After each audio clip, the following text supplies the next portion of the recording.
Hey, I'm Marcus. And I'm Nick. We are working class nerds. Cue the intro.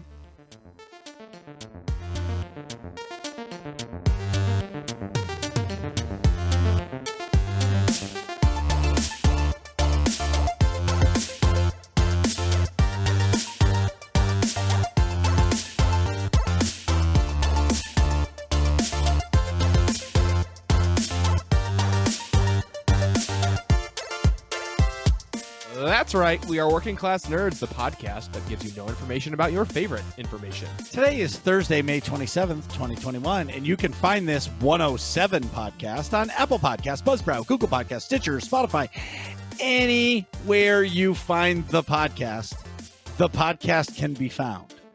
You can also watch me completely fail at video games at twitch.tv/MarcusB814. You can also find me completely fail at video games at twitch.tv/NickVern51. And you can find the both of us on Twitter. I am at MarcusB814. And I am at Nick Vern. That's NickVern. In this week's episode, we're talking about the newest and greatest High Republic novel, Into the Dark. Joining us today is our great friend of the podcast, Kitty. Kitty Kisses is an amazing SWTOR Twitch streamer and an even better gentleman. And scholar. Oh. So, Kitty, welcome back to the show. And what have you been up to? Well, guys, thank you for that nice intro. That was very, very, very kind of you. Nick was completely telling the truth. I was, just kind of nodding and smiling. I get it. I know what's up. I know what's going on. I have been streaming SWTOR and being very busy in real life, blah, blah, blah.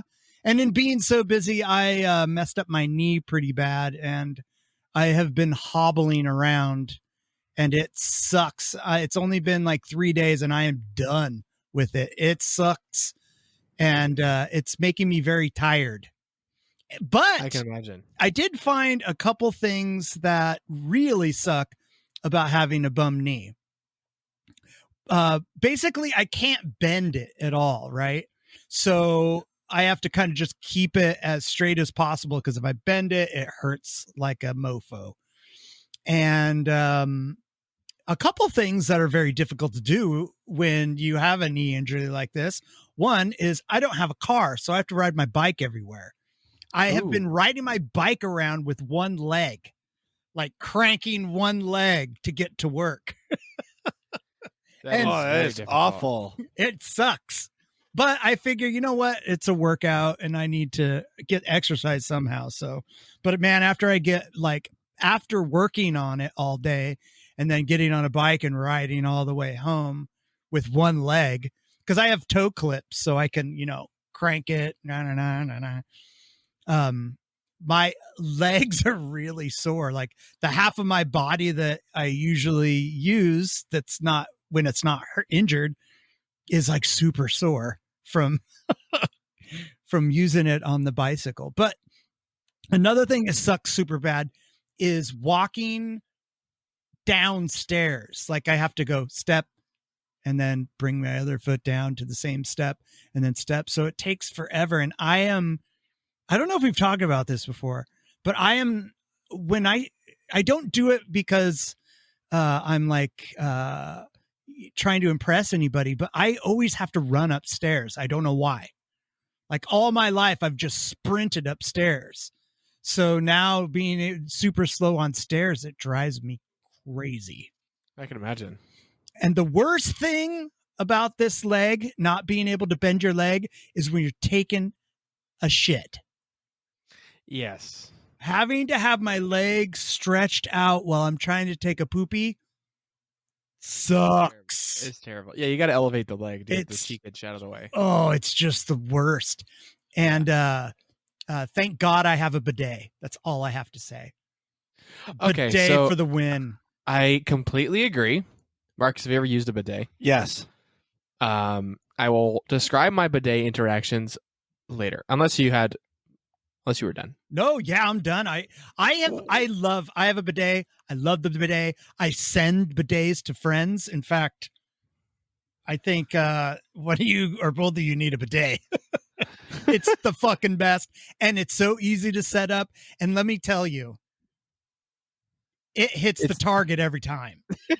I don't know how. I don't know how it aims, but yeah, no matter what position I'm sitting in, it's like, yeah. So do you dry off after? Yes. Yeah, you give it a little, like a little tiny bit of toilet paper. Boop, boop, boop. Done. Good to go. Never are the days where I'm ever touching poop and accidentally, poop. Oh no, I got poop on my finger. Those days are over. Exactly. Dude, oh my God. So the apartment, first of all, let me just say, I moved into an apartment.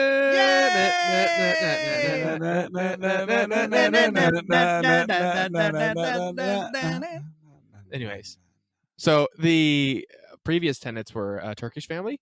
And as I'm sure most people know, most folks in the rest of the world enjoy bidets, including Turkish people. So they left their bidet on the toilet. Oh, God, yes. So it's staying. So it's, it's ours now.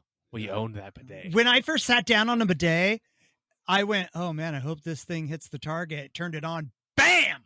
Bullseye. Yeah. I was like, whoa! It's like a power. It's very jarring. It is awesome, though. I don't. It's like a power washer directly. And like, imagine the giant. Is it a real bidet or is it like the Tushy?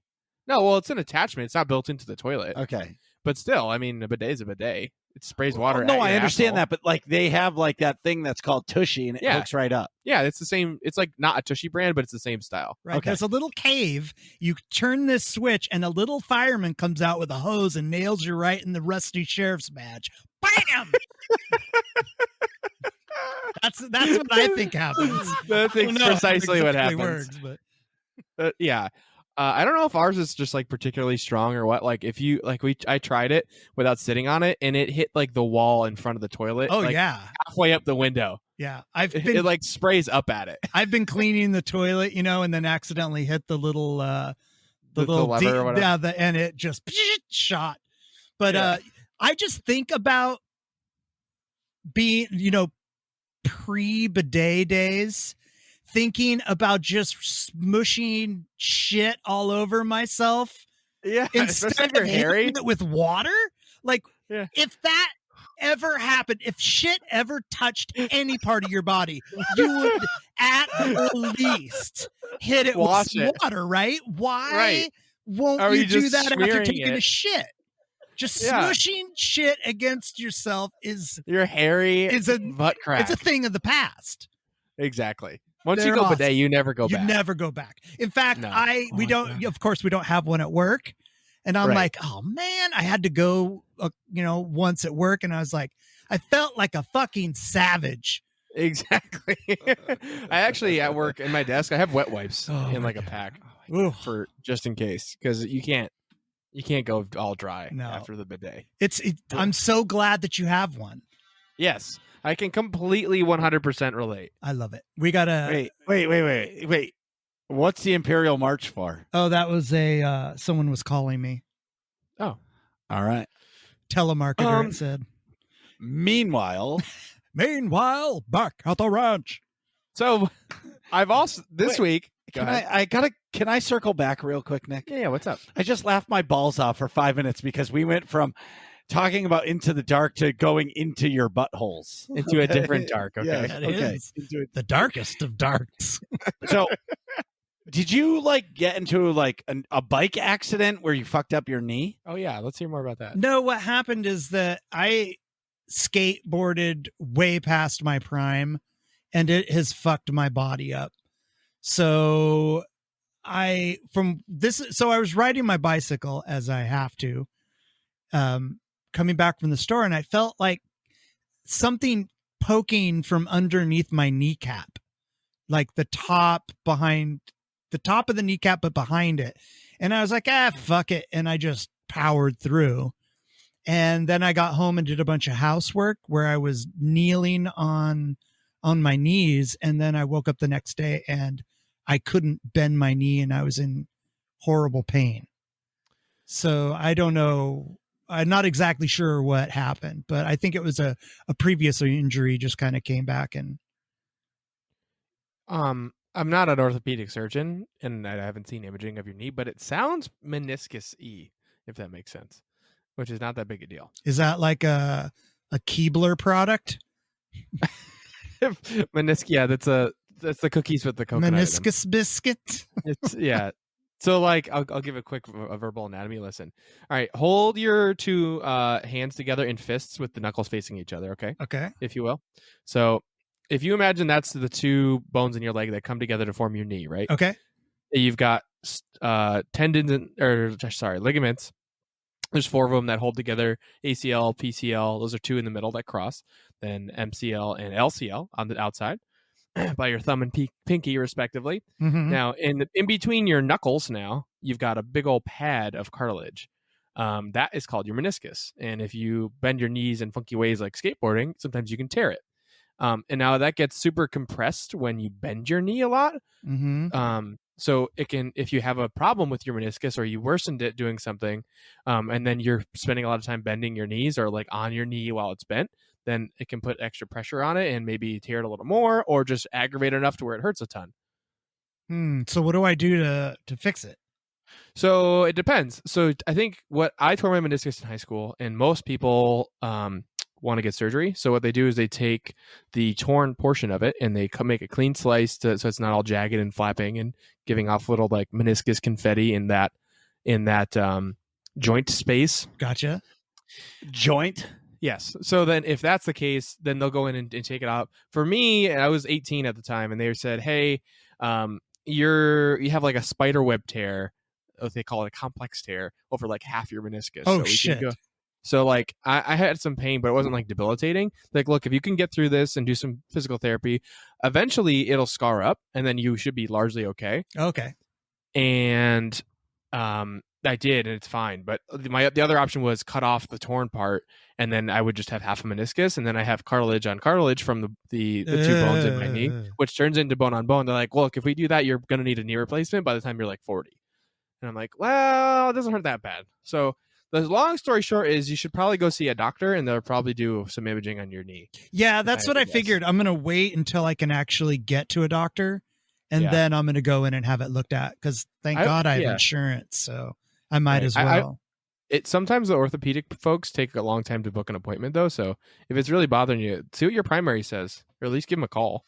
Yeah, my primary's in the middle of moving location, so I kind of have to wait a little bit. But I think I'm just going to take a chopstick and jam some memory foam in there, or some of that spray foam stuff that you used for cracks. Flex Seal. Just slap it on there. Yeah, I'll do that.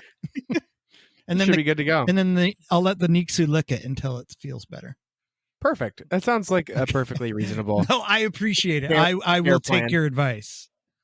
You telling me to put ice on it really has helped. Like every day it's getting a little bit better. So. Oh, actually, because okay, cool.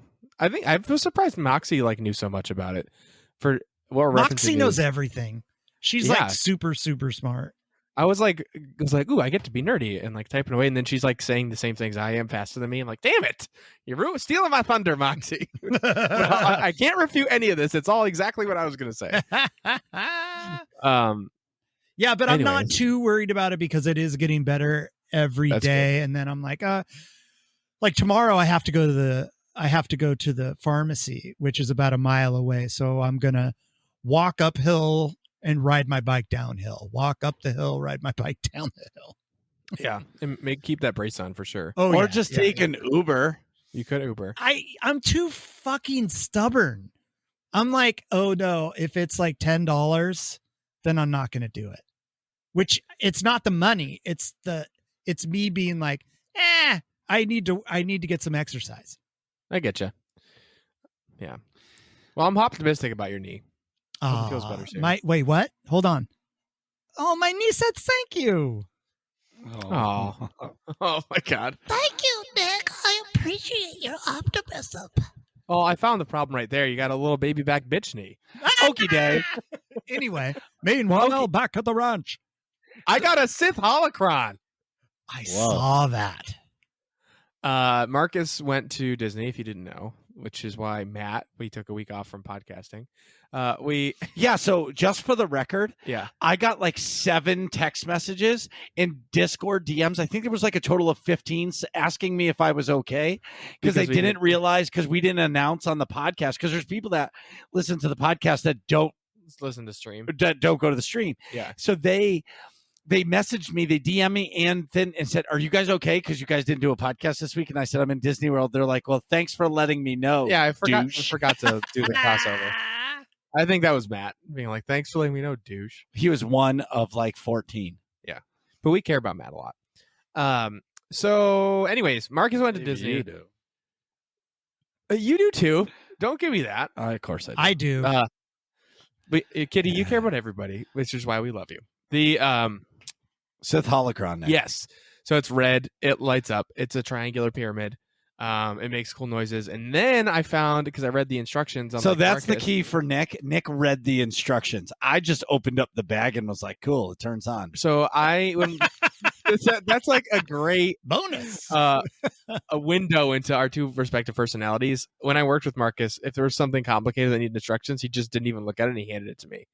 He was like, "Nick, you're the instructions guy. But I don't read." Knowing that and having you guys are so close that you can outsource that to each other, Right. which So- is a great time save. Sidebar. So when I first got Julia, my daughter, her swing set, this is Yeah. before my son. Yeah. I had a guy that worked with me and then Nick worked with me. Yeah. And one day I just said, "Guys, we're meeting at my house." They're like, "For what?" I said, "Don't worry about it." Because if I told them, they would have been pissed off. They showed up. There was a pile of wood. They said, "What's this for?" "We're building a swing set." And they're like, "What?" And I was like, "Yep, don't worry. I've got it figured out." Scott, you're going to hand me the parts and hold stuff. I'm going to screw the parts together. Nick is the instruction guy. He's going to tell us where to put the part and how to put the part. We're not going to argue with him where the part goes. We're just going to do it. And 6 hours later, she came out for her nap, lit up. It was done. Oh, that's awesome. Yes. So Nick, whose holocron is it? It's Darth Bane's holocron, which is epic. And What? Marcus didn't realize it. There's no like writing on it that says, "Hey, it's Darth Bane," but the voice of the Sith that talks, it tells a story where it's clearly Darth Bane. I should have just brought it with me, but I'm paraphrasing. He says, he talks some smack as the first thing he says. Says something to the effect of like, "The Sith were all greedy. I killed them all. I established this legacy and passed my knowledge down to only one person." And so obviously the person who did that is Darth Bane. So it's Darth Bane's holocron, which is pretty epic. And That's awesome. yeah, And Nick, you should make that your starting screen video. it's just a holocron spinning And with that audio. sound. Yes. That's a great idea. And you could record that Ooh. sound and then jack up the volume so people could hear it. Right. I'll just And- put it right up to the mic. No, I- well, you would need to record it and then boost it up. I Yeah. bet you could find a good recording of the monologue online. I Yeah. bet you could. Yeah. It's awesome though. I was like so pleasantly surprised when I clicked it and then it started talking, and I realized, oh my god, that's Bane. That's So- awesome. Well, it was live. Yeah, it was live on Marcus's Comeback stream. yes, Batu unboxing stream. I was there for Um, that. I didn't, sure. didn't realize it was Bane's holocron. Yes, Wow, that's that. What a coincidence. it's That's awesome. your Yeah, favorite Sith, and you got that holocron. now I'm curious to know if they're different. Wow, that was fantastic. Marcus also got a lightsaber keychain that's like an exact replica of Luke's first one / Anakin's, and he just poked himself in the eye with it by accident.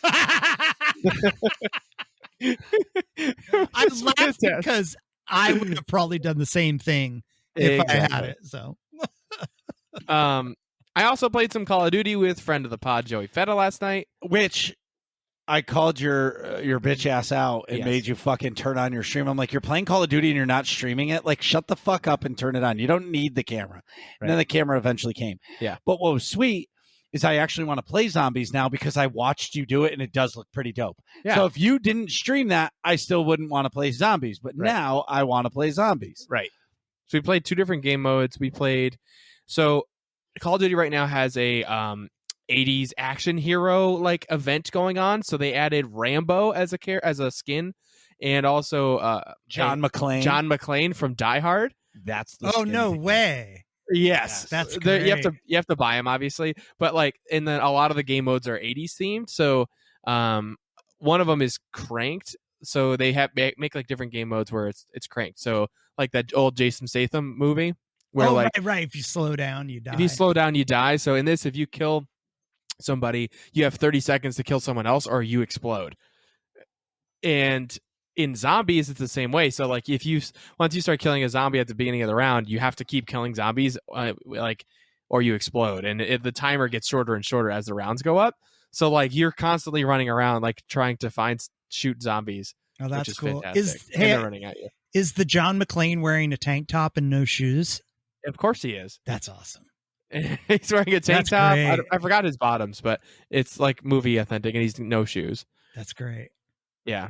I got, speaking of stream stuff, I got a brand spanking new logo, which if you go into the Working Class Nerds Discord, the link for which you can find all over the place at workingclassnerds.com, you can see it. It's epic. Oh my God, you're the worst marketer ever. Or everybody, you can go to twitch.tv/NickVern51 That is also and see true. it for yourself. Click that follow button and show Nick some love. That's true.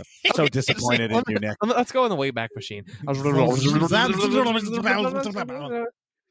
Fail. Anyway, So I also got this great new logo. You can go to twitch.tv/NickVern51. where did the logo come from? It came from Marcus. So the guy who does all my logo stuff, his name's Karis. I commissioned him to do it because Nick needed it. And I feel like Nick is like I don't want to say a visual guy, but like Nick is he's the queen of procrastination. So like, Yes. if he can procrastinate something for just another 10 minutes, he will. I do But- every morning. Yes. But yeah, it's called the snooze button. Yes. But if you push him and you do something like this, now he has a new logo. Now that's going to drive him to stream more, and you push him. Yeah. Now there's no reason why he doesn't click the go live button. Exactly. Yeah, this is a good point. Fair point. The logo looks awesome, though. It looks It's really, very really cool. good. It's actually Nick. It's me with like some Sith colored eyes Mhm. and like a Sith hood on, and then of course like the red and black theme, which is pretty epic. Very cool. Obviously I have finished Into the Dark because we're going to be chatting about it later, but I'm also most of the way through the newest Thrawn book, Thrawn Ascendancy. So I started listening to it, and because we were doing Into the Dark, and I haven't read Into the Dark since it came out like 3 months ago or 2 Yeah. months ago or whatever. Yeah. So I started listening to it again. So I stopped the Thrawn book about halfway through. Yeah. I'll probably start it over. I think it's pretty good right now. Yeah. I can be honest about it. I think it's my least favorite of the Thrawn books so far. Well, I haven't gotten into the thick yet. Yeah. I've got like 4 hours left on the thing. Yeah, so you're probably about to jump on the crazy train. Yeah. I just feel like Heir to the Empire is the greatest Star Wars book ever written, and then Dark Force Rising, and what was the third one? I like the Whatever the original Thrawn trilogy was. Oh yeah. Yeah. I think it was so good, and Timothy Zahn is an amazing author. Yeah. But I feel like even the second trilogy of Thrawn was good, But not great. No, it was good, but I think this trilogy is missing something because I know it's about the ascendancy, and clearly this trilogy is going to end with him being cast on that planet. Yeah, being like kicked out of the ascendancy, and that's how he ends up joining the Empire. Yeah, but you don't know if he's kicked out or he's just tricked to go there. Right.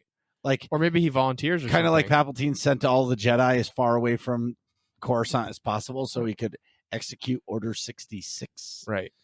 Anyway, but so stay tuned because I'll talk about that once I finish the book too. Okay.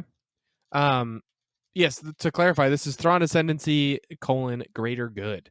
So it's the third book, right? Second book in the newest trilogy. The There's second. So like I'm hoping, I read the description for the third book that comes out in August, and it seems like that's going to be a little more exciting. I just think like this is sort of an in between. There's not like a lot of like well defined like this is a villain, this is the conflict, you know. Well, I think the ascendancy isn't like that. Yeah, I think it's very political and very like conniving and and like moral high ground, like conspiracy and like how can we screw Thrawn over and stuff like that. Right. I won't go into spoilers about that. Yeah, but yes. So anywho, but I've had a great week, great couple weeks actually. I'm a very, very happy camper. So Marcus, how's it going? And what have you been up to? It's finally my turn. Anyway, so I was going to talk about me a little bit more, but I guess we can talk to Marcus.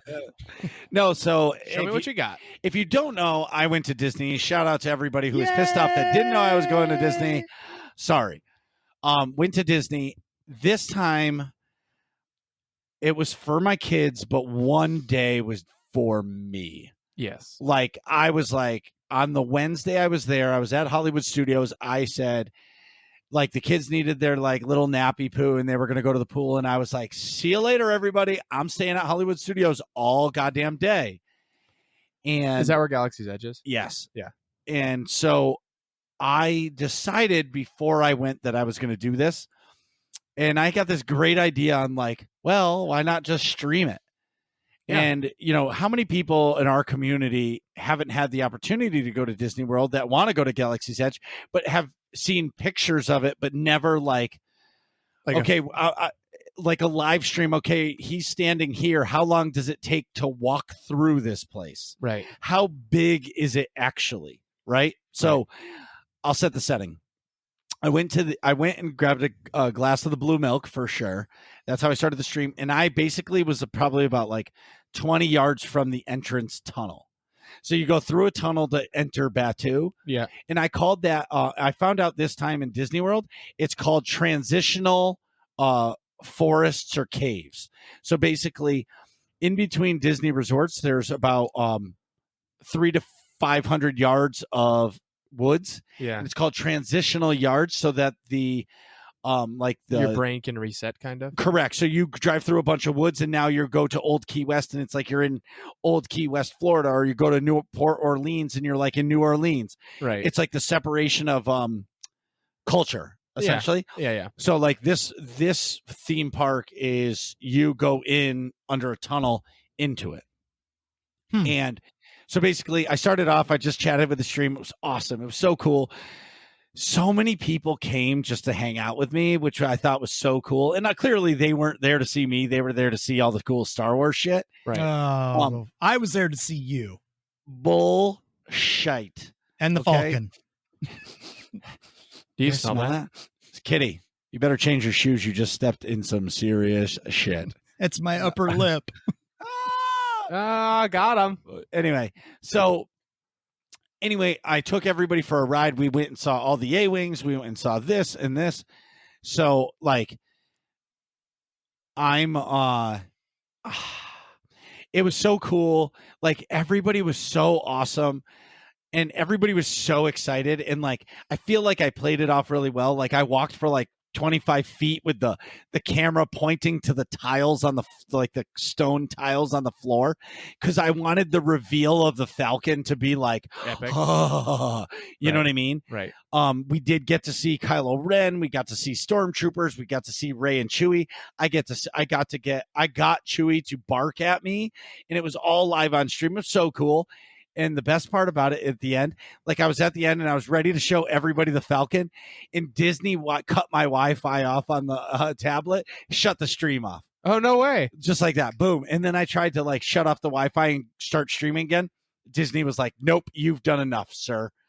Wow. Yeah. So like, I'm kidding about that, but I think like they were like, okay, this guy's been walking around Batuu for 40 minutes, just like getting in people's ways. Cause I totally was. Yeah. And, I didn't care, right? Like, whatever. This is for my peeps. Yeah. And I did that. And then I bought some serious cool shit there. Yes, you like did. some wicked cool shit. And like, Can confirm. Yeah. So like out of this giant bag of stuff that I have, only 2 of the items are for me. Everything else are for my friends. And it's just who I am. Like, I'm so excited. Like, all my friends, and you know who you are going to be getting a package in the mail. And the only rule of the package is you have to open it up on your stream, because like, I want that face to be recorded. You know what I mean? It's a great idea. And it's so awesome of you. And even if you're, or to catch the person if they're really fucking depressed, like, he got me this. Right. Like, that shit is weak. And now we'll all snap it like, you ungrateful bastard. You know what I mean? But anyway, I'm super excited for that. And yeah, so Disney was fantastic. Oh, should I go on a rant about a rental car? Yes, you should. And Okay, while you we're do gonna that- say, hey, if you own Hertz, if you own a Hertz or a part of the Hertz Corporation, you can jump off a cliff. Okay, you ruined my vacation. So we were supposed to go from Disney to a friend of mine bought a condo on the water, and in a different part of Florida. So we had plane tickets that landed in Orlando and that were taking off from Tampa because we were driving to this other place. We rented a rental car 8 weeks prior to us going. Okay. And when I showed up to the Hertz to rent the car, they didn't have a car for me. What? Yep. So a typical corporate business is all about bottom line. So in 2020, how many cars do you think they rented? None. So let's say they had a fleet of 3,000 vehicles, but they only rented 1,000 of them. They sold the other 2,000 because they were like, let's make the money and we'll just get more if we need them. The problem is now is post-COVID is everybody's playing catch up on cars and everything else. So they can't buy the cars fast enough to be able to keep their fleet up. They're down in Florida. They're down rental cars by 60%. What? Yeah, I didn't know this. So I took. That's why you make a fucking reservation so that you have That's a correct. car. That's correct. Bastards. So, yep. So I took an Uber to the Hertz, which was $35. They didn't have it. I took another Uber to the Orlando International Airport for $40. Stood in line for 2 hours at two different like rental car places for both of them to tell me, sorry, we don't have a car for you. Then I had to Uber back to the hotel and break the news that we don't have a rental car. We got to change our flight. Now, mind you, we were supposed to leave that next morning. I went and talked to Disney and said, hey, can we stay an extra day? Because we couldn't get a flight the next day or the actual Monday that we were leaving. We had to leave on Sunday. Disney said, sorry, we don't have any rooms. You can switch resorts, but we can't guarantee you travel to the airport. Oh, shit. What do you do? So we ended up getting a hotel at the Orlando International Airport, which was fantastic. It was a Hyatt. It was fun. I loved it.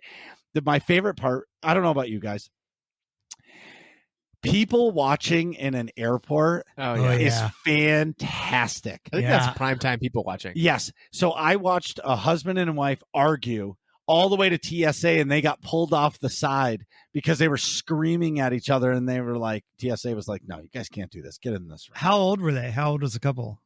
Middle-aged. Wow. Early 50s. Oh, yeah. They were going toe-to-toe. Through TSA? Yeah, in the TSA line, they were arguing, screaming at each other. But then the other thing is like, so I played to strengths, right? I saw a family at like 10 o'clock at night dragging their like 4-year-old daughter whining because she's so tired through the airport to catch a plane. I'm like, why would you ever torture your kid like that? Yeah. Like, that's like torture for a kid. You ever see a kid at 8 o'clock at night? They got bags under their eyes and they're dragging ass. Yeah. Or that's my kids. You know what I mean? Yeah. Maybe some others aren't. But either way, my Disney trip was awesome. The end was a little messed up.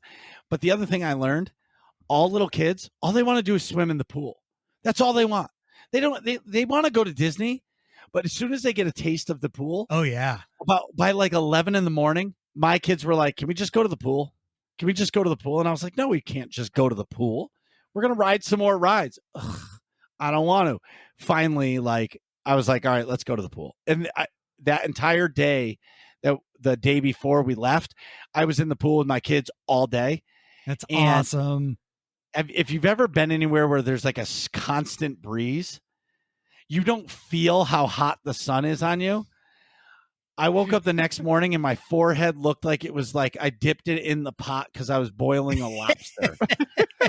Dude, the top of your head, like by your hairline, it's still like looks like red, kind of like chewed up.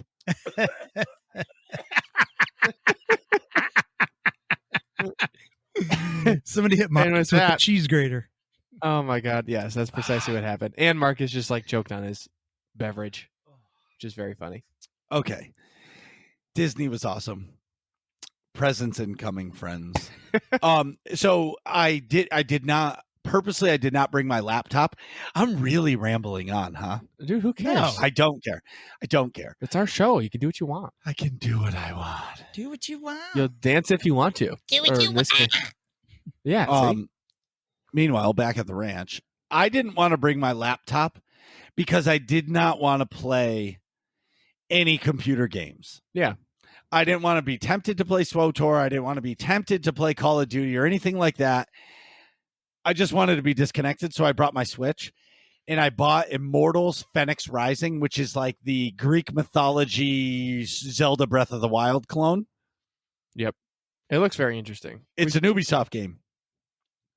Let me tell you something. If the new Star Wars open world game has quality of like lore like that game, that Star Wars game is going to be fantastic. Yeah. It's going to be really, really, really fantastic. Like amazing.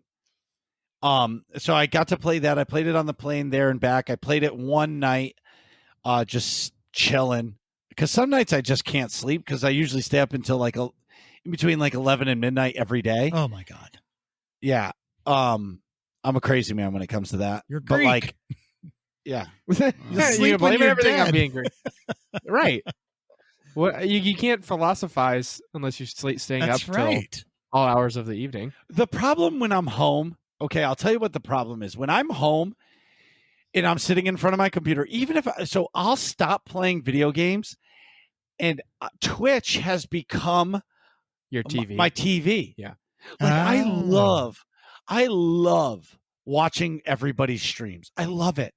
I love it so much. There's so many people that I love watching, and no, I'm not going to get sucked into the trap of naming it because I'll forget somebody and I don't want to disappoint them. Oh. But like, I'll name people that well, hung out yes, with well, Tuesday. you can, but like for me, But it was well, only that's 3 one of them. day. But like for me, like I like watching everybody. Yeah. Some nights when I'm just playing games, I'll have like 9 Twitch channels up Oh man. and be chatting in all of them because I want to be involved in all of them Right. because they're all awesome people. And like, I love new streamers. New streamers are great before they even hit affiliate, and we can help them in our community Yeah. get to affiliate Yes. because they need 50 followers. Like anybody can do the 8 hours and in 7 days or whatever that 15 days, whatever that timeline is Yeah. to make it. But like 50 followers is tough. Let me help you. Let our community help you get there. Damn right. Fuck Right. yes. Right. Yes. And how many times, Kitty, in your stream, did somebody come in and go, I'm almost at affiliate. I've got 15 more to go. And you're like, chat, let's go right now. Yep. You stop what you're doing. Same thing in my channel. There's a couple people that we've gotten there in the last 2 weeks or maybe a month. It's just what our community does. And that's what I love. Yeah, it's awesome. So now, once you help that person or you just enjoy somebody's stream, how do you not want to be there? Like especially if it's a night I'm not streaming, like before the show, I was in Rayu's stream and I just loved it because everybody has their own personality and it's Yeah. their own style of streaming, whether they're loud, they're flamboyant, they're belligerent, whatever that may be. Everybody has their own style. And that's what I love. It's like a sitcom, but live.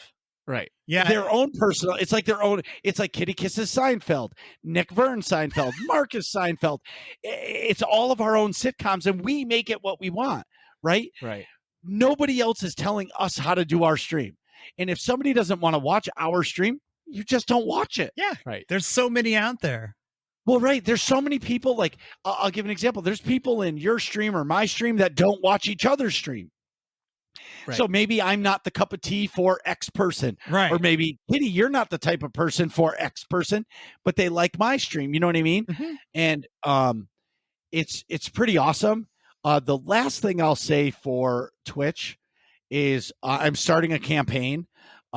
It's a hashtag. I'm going to make the command on my channel. It's hashtag Kai for partner. Kai, the number 4 partner. So Chimeri is awesome. He's almost there. Like the community's really going to step up for him, and we are going to come together and really promote him Nice. and get him to partner because he's so close. Like he's got a ways to go, but like he's got the momentum to do it, and he's moving into an apartment himself. So when he comes back, like we're going to really we're going to really help him as much as we possibly can to get to that because I'm he's in. next. Yep. Everybody. Like, Oh, I'm I'm calling obviously. everybody in the nerds community out there or your own community, like hashtag Kai for partner, because he's going to do it. And then once he does it, that's going to be such a boost for the SWOTOR community because, like, when was the last time SWOTOR had a new partner named? It was SWOTORista, but how long ago was that? That was a long You know, time ago. exactly. Right. And the one before that was Peter the Cellcath. So, like, other than that, there's no real partners. So, like, it's time for the SWOTOR community to really step up and get him. Get the partner. Yeah, Kai for partner. Anyway. Wow. I've talked a lot. Hey, I'm so excited. Go ahead. What you were talking about Twitch and listening to people. I have Twitch on my Xbox on my television, and sometimes if I'm just cleaning my room or whatever I'm doing, I turn it on just to have it going. I'm like, oh, I love this person, and I just put it on just to have them talking in the background. And what you're saying about channels, it's so true. Everybody's got their own little thing, and it's great. And if it's not your cup of tea, that's cool. Go do your thing.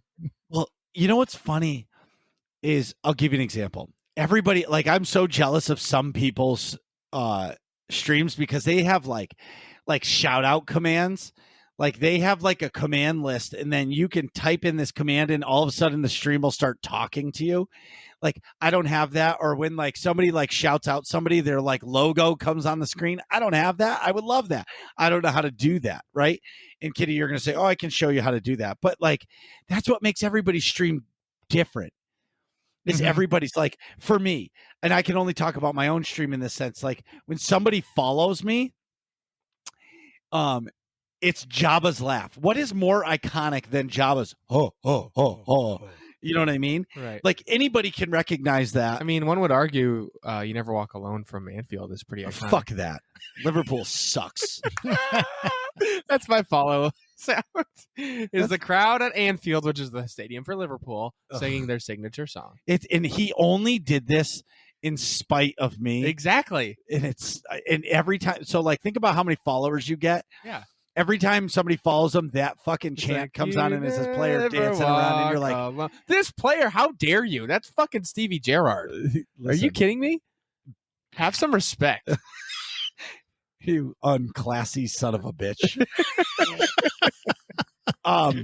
Anyway, so like, and when somebody subscribes to Kitties, it's like a half naked dude dancing.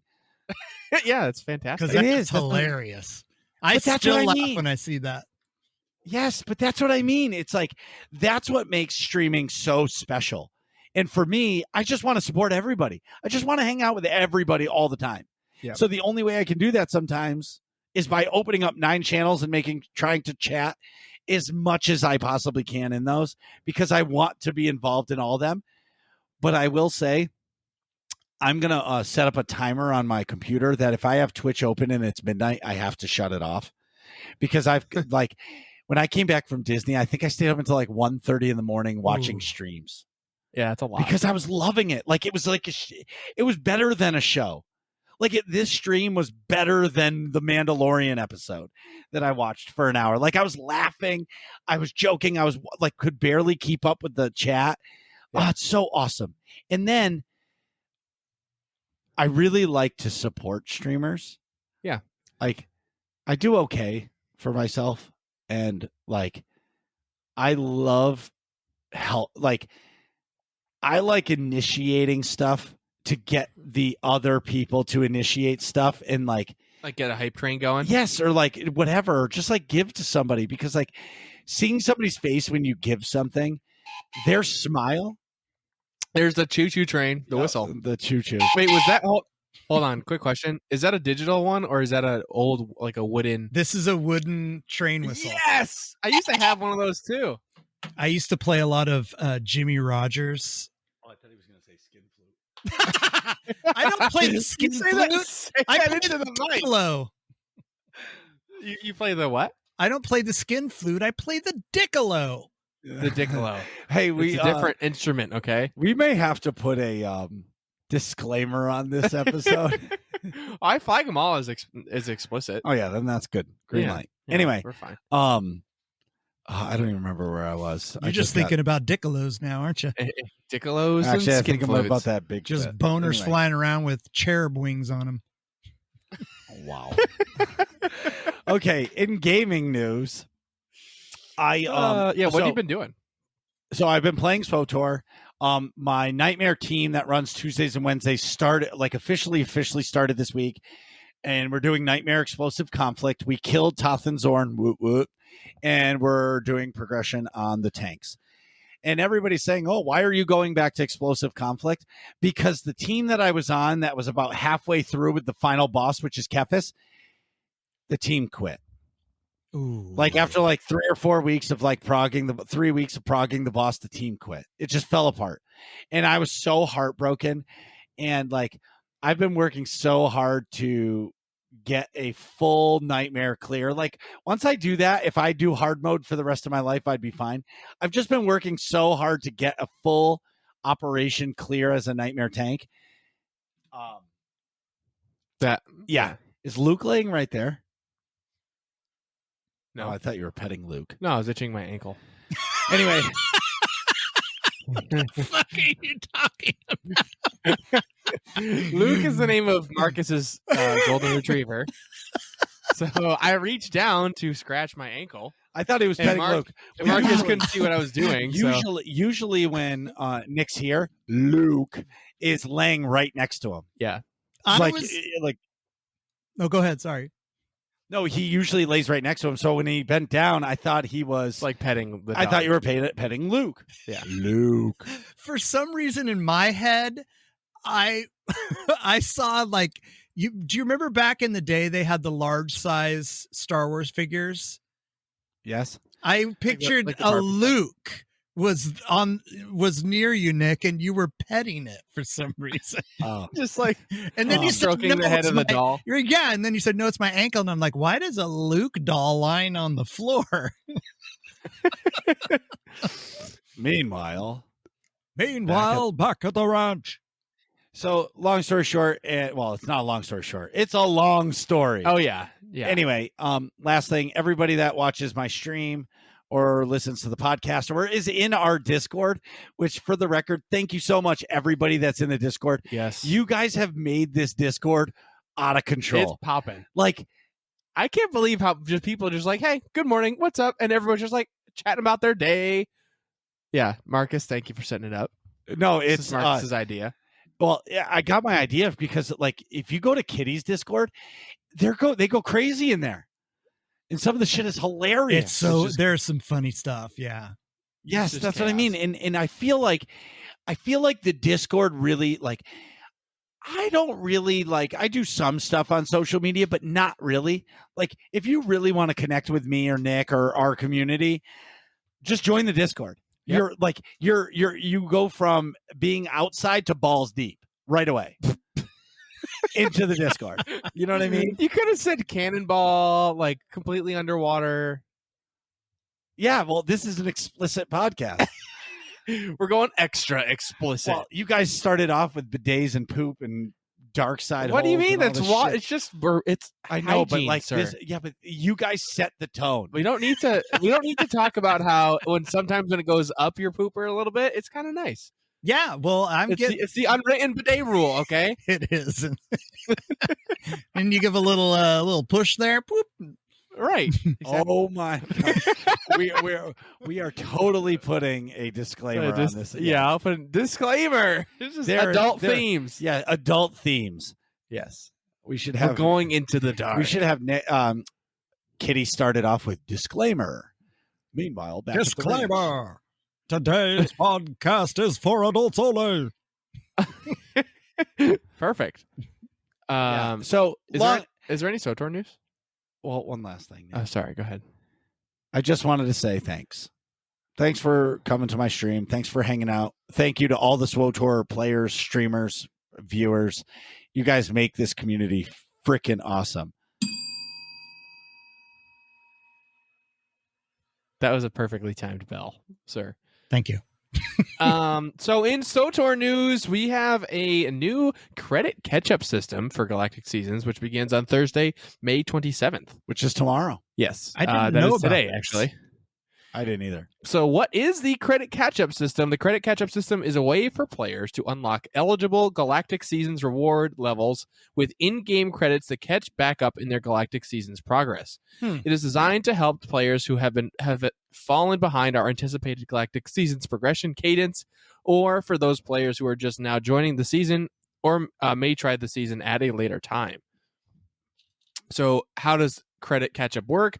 Once active, the credit catch-up system progresses day over day, allowing reward levels up to that day to be unlocked with credits. This means that starting Thursday the 27th today, reward level 1 will be eligible for credit catch-up. On Friday the 28th, up to reward level 2 will be eligible, and on Saturday, reward level 3, and so on and so forth. So this will continue until the catch-up system reaches our current max catch-up level, which is reward level 95. Once it reaches that point, all reward levels up to reward level 95 will remain available for credit catch-up throughout the remainder of the season, allowing players who have fallen far behind or who have come in near the tail end of the season an opportunity to catch up in their progression. So how do I know which reward levels are catch-up eligible? Any reward level is eligible for catch-up to show the credit icon. Any reward level which is eligible for catch-up will show the credit icon on them with the phrase catch-up. When a player, that is catch-up with a C, not a K, by the way. When a player clicks on that, they will be presented with a purchase option of either cartel coins or credits. So will I be eligible to use the system? That depends on where you are in the current progression of the season and where you may be later in your progression of the season. If you are above level 1 when catch-up begins on the 27th, you will not see any changes. If you are entirely new to Galactic Season starting on the 27th or today, you will see reward level 1 as an eligible catch-up. Players become eligible for catch-up if they are behind the day-over-day progression of the catch-up system. As an example, if a player joined the season on Tuesday, June 1st, they would be eligible to use the catch-up system to advance to reward level 6 because that's the 6th day of the season. If you are a player who has been advancing through the season naturally, chances are you have never encountered the system, and that is perfectly okay. The system is intended as a means for players who find themselves coming in late to the season or falling behind in the progression a chance to catch back up. If you never encounter it, then you can rest assured that you are making ample progress in the season. So basically, they're going to make a credit sink in the game. So if people aren't grinding for it, you're going to be able to do it. Right. Like you'll just be able to pay credits in case you don't have cartel coins, essentially. I think, it's good for people to collect credits, but like I'm already done with Galactic Seasons, level 100. I'm done. Day one. Did you hear Chill and I talking about it on Utini Cast? Not yet. So I've been listening to Into the Dark, so I haven't listened to any podcast. I equated your approach to Galactic Seasons like Kramer when they did the anti-masturbation episode, where he just comes in and he plops some money on the table. He's like, I'm out. Okay, hear me out why. And I've said this before. When I play the game, I want to play the game the way I want to play the game. I do not want anybody to tell me how to play a video game, because at that point it becomes a job. Right? So when I log in and play any game, if I want to play Call of Duty, I'm going to play Domination. That's what I'm going to play, because that's the mode I want to play, and that's what I'm going to play. Nobody's going to tell me you got to play Hardpoint. Yeah. You know what I mean? Exactly. Or Jacked or whatever. Yeah. The same thing with SWOTOR. Like, I don't want them to tell me that I have to do PvP or I have to do Galactic Starfighter, because I don't want to crash my ship into asteroids for the next 3 hours because just to get my Galactic Seasons. It's not who I am. I understand that. Right. And so it costs 10,000 cartel coins. What's 10,000 cartel coins in dollars? So anyway, $50, I think. No, $1 million, $2 million, $1 billion. I think 20. Well, I'm thinking Call of Duty points. Exchange rate for cartels. I think it's about $50. $55. $56.50. 55. 1,200 cartel coins. Yeah, 55. I just want Just go to Amazon. It's $40. Amazon? Okay, it's $40. There we go. So I look at it like this. If I have the cartel coins, you spend 10,000, but you get 4,000 of them back. Yeah. Right? So it's really whatever. But what I mean is you're getting cartel coins back. So it's like you pay a lot up front, but you get it back. But here's the thing. For a guy like me, I'm only helping BioWare make money. Yeah. And I'm okay with that. If I don't have to grind, perfect. I have the stronghold on day one. It has like 3 decorations in it. You know what I mean? But like I got it. It's cool, but I'm done. And now I'm stress free. I know other people that, and they love it. And they're talking about, oh, I just did GSF and I did all this. I got my I hit my Galactic Seasons cap for the day. And I'm thinking in my head, I'm like, awesome. I'm glad you love it. But I wouldn't. Right. So I just paid my way to the end. I love the idea that that's an option, because if you don't want to, you shouldn't have to. And having the option to just, cartel coin it, bam, done. C'est la vie, more power to you. And now with this new system that I didn't even know existed, being able to pay credits, that's great too. Because I was not into it when it first happened. I was like, shit, now I'm going to have to do stuff. But then I kind of went, all right, I'm just going to play it if I want to play it.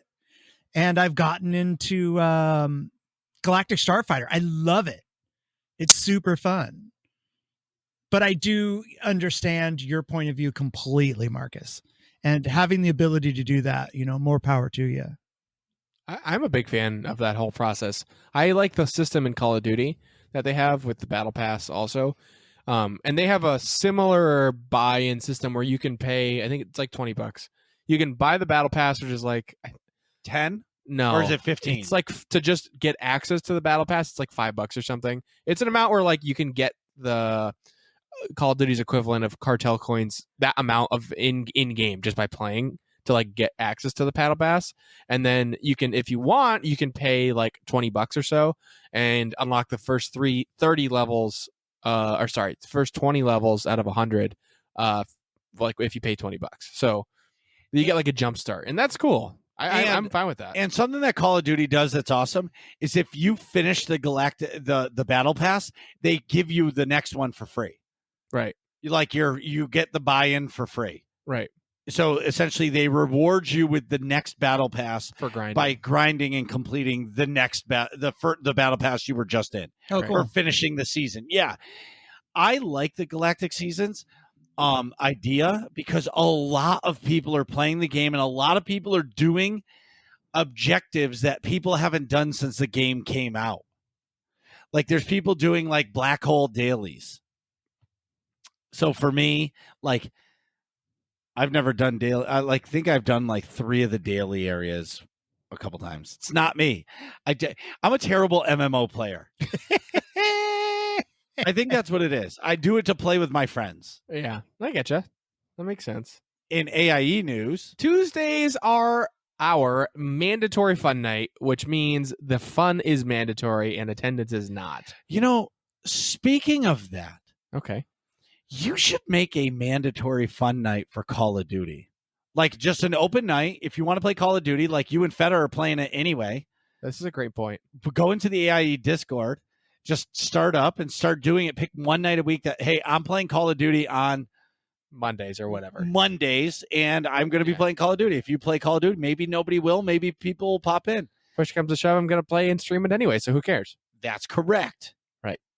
Anyways, this is a great idea. More details to come. And we switch from the best side, which is the imp side, and every other week we go back to the Sunshine and Rainbows at Republican side. Yay! Yeah, where they don't kill things, they befriend them. Yes. Anyways, so Fridays are the place to be in AIE. Yes, indeed. So the first Friday of every month is Master Mode Flashpoints, which are the harder flashpoints. You go through and do the hardest difficulty flashpoints. The second Friday of every month is hard mode training. The third Friday of every month is achievement hunting. So you're finding world bosses, you're finding holocrons, you're finding datacrons. I forgot which version is the hidden one in SWTOR. I've got Sith holocrons on the brain. And then this coming Friday and Yes. the fourth Friday. The fourth Friday of every month is the most important day of the entire month. Forget when your rent is due. Forget when the bills are due. The electric bill can wait because the fourth Friday of every month is Mega. That's the monthly Epic Guild activity. Mega. What are we doing this month, which is tomorrow? Well, first, they have to buy a ticket. We'll sell you the whole ticket, but you'll only need the edge. So this Friday is Where in the Galaxy is SEMA San Diego. So Where in the Galaxy is SEMA San Diego? We basically put SEMA in a place on a planet that we don't tell you about until the day of, and then we send you off all over that planet. You have to search and do ridiculous shit to get the clues to be able to find SEMA. It is the most ridiculous thing that we make you do, but it's mega fun. Mega. So if you guys want to come, it's tomorrow night, 9 p.m. Eastern. I would suggest you get in the Discord about 8:55 Eastern, just so you can like get your tunes ready and be ready to go. The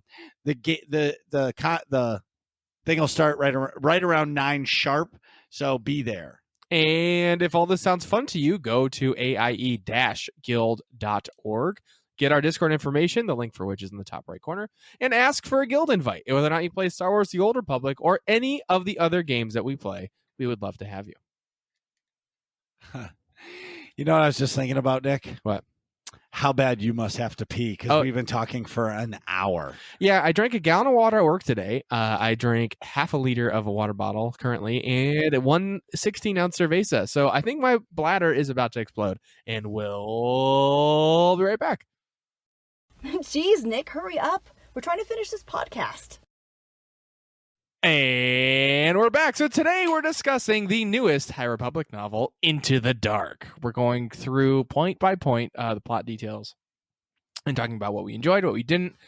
This is going to be 110% spoiler filled. This is your spoiler warning if you've not read or listened to Into the Dark and want to, do not listen to this section of the podcast because we will spoil the whole book. It's so good. Yeah, I like it too. Do we want to just chat real quickly about like what our general thoughts were? No. Okay. So the book opens. Well, the reason why I say that is because like I can say I liked it, but I feel like once we like start talking about it, It'll just come out. It's just gonna happen. Yeah, Okay, I so- agree. Like I want to spill my spooge all over this book. We definitely need the disclaimer. This is an extra.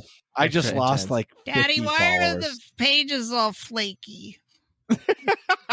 Oh my god! These are all stuck together. All right. So the book opens. Hey, wait. Should we just start this whole segment over? No, it's just fantastic. No. Keep it going. No, we have integrity. Okay. Once you're committed, you finish the project. So the book opens on Coruscant with Padawan Reath Silas and Master Jorah Mali tracking down and capturing a group trying to steal construction supplies. After Jorah, the Master, drops the news that she and Reath will be leaving for a new mission on Starlight Beacon in the Outer Rim frontier. Reath is distraught by this news as he would rather have stayed in the big city and keep spending his time with the Jedi Archives being a fucking nerd. Listen, Nerd. listen. Mark's just like, I relate to that. No. I liked my comics. I like. Yes, I do. Listen, okay, you fucks. All right, listen. The last place I would ever want to go is to the Outer Rim. There's nothing in the Outer Rim that interests me. Okay, like Coruscant would be all I need. I want to see shitty people. I'll go to the fucking lower, like dark Sections. areas. Yeah, if I want to go hang out with the bougies, I'll go to the top section. You know what I mean? Like Coruscant is all you need. So I feel for Reath. I get it. Okay. Yeah, but I gotta talk shit. Well, no, I know that. I'm just saying. I Yeah, feel for the guy. I You get know it. what? It's like, hey, you're gonna use a bathroom that is all like has a nice tile shower, And a and bidet. you're gonna go to a place that you're gonna be washing yourself in a 5-gallon bucket. Good luck. You excited? I would stay on Coruscant as well. But Yeah. it's Go with perfect for the hero's journey, the reluctant, hero, which is Yes. great. And I really liked the fact that he is a nerd, that he enjoys books more than actual adventure. And Yeah. then as he, as the story progresses, he really blossoms. It's so good. It's cool how, because I think a few times he mentions like, oh, there's no trainings about what this scenario that I'm stuck in now. Right. He's And always he's like, oh, I gotta just figure it out, I guess. Yeah, he's always trying to find like a glossary entry in his mind. Right.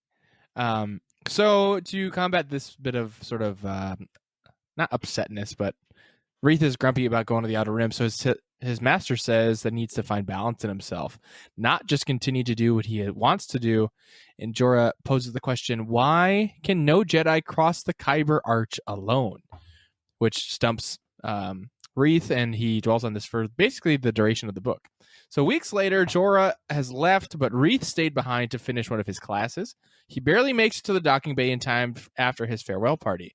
Unfortunately, the ship meant to transport him broke down, so he's awaiting a new ship. That's when he meets Jorah's first Padawan, Des Ryden, the polar opposite of Reith due to his sense of adventure and travel. Joining the two on their trip is Orla Jareni. Jarlani. Orla, who recently announced her intentions of becoming a Wayseeker, which is a Jedi who operates independently of the Council. That's what I'd be. A Wayseeker? Yeah, I'd just be like, hey, this is great. Bye. Bye, Felicia. Bye-bye. And Master Comac Vitus? Vitus. I forget how they pronounced it. A famous Jedi scholar. Orla and Comac previously worked together as Padawans and share past trauma that is revealed through flashbacks throughout the entirety of the book.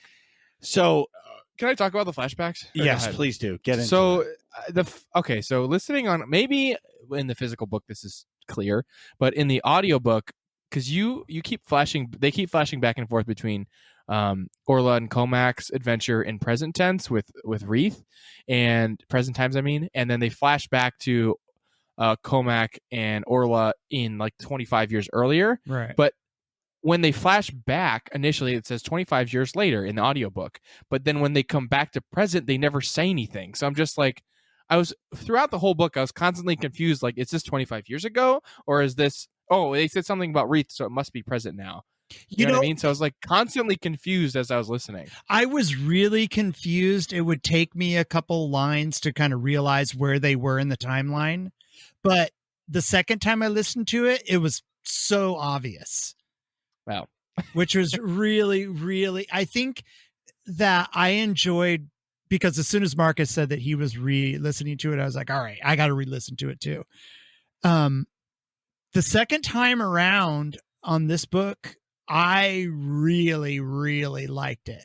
Like it seemed that everything was crystal clear. Like, I don't know. I think I enjoyed it more because, when you first go through a book, you're trying to remember who's who and all that stuff. Yes. Yeah. So it's cemented by the second time around, and I enjoyed it much more. And I seem to kind of enjoy the characters a lot more the second time.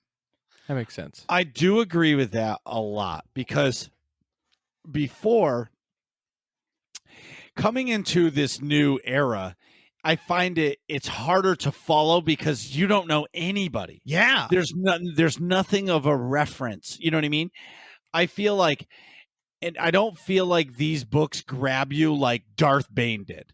Right. Like the Darth Bane series, like immediately you were sucked in, gripped in, following. Right. Bane, like yeah.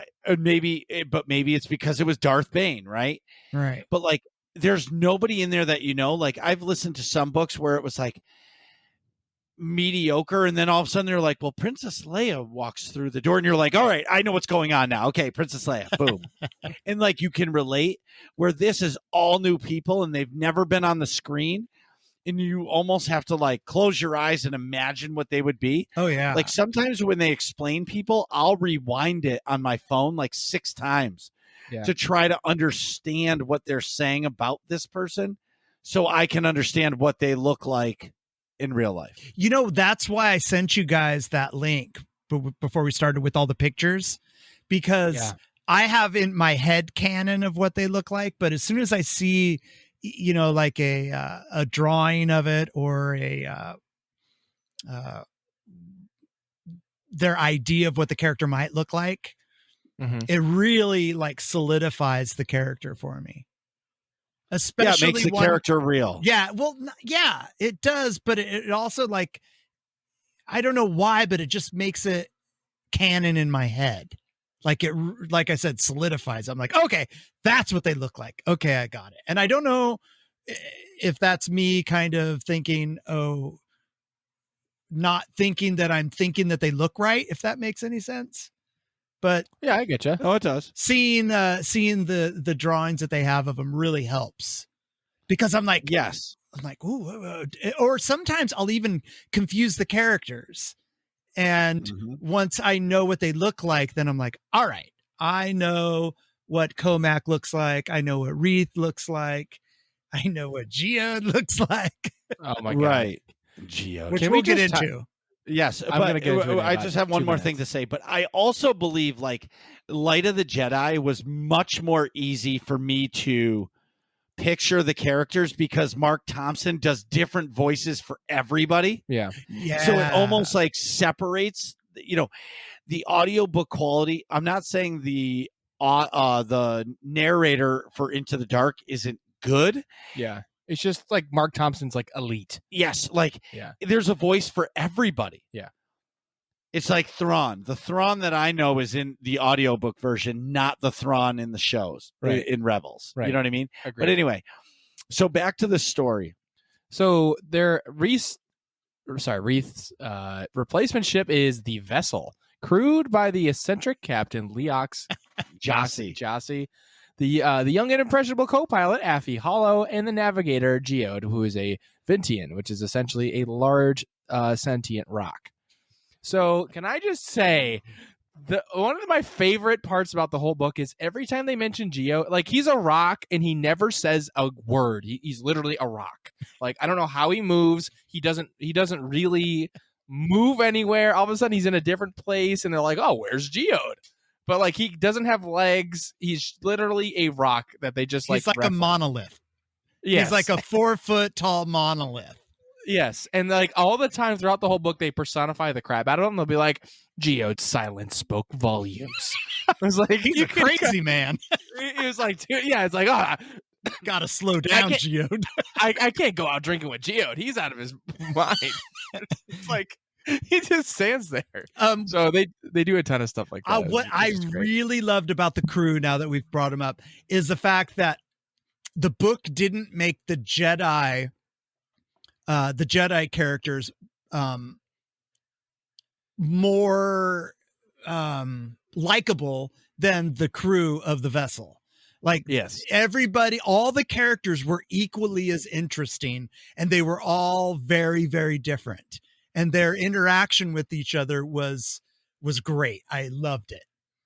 Like, Geode is my favorite character in the book.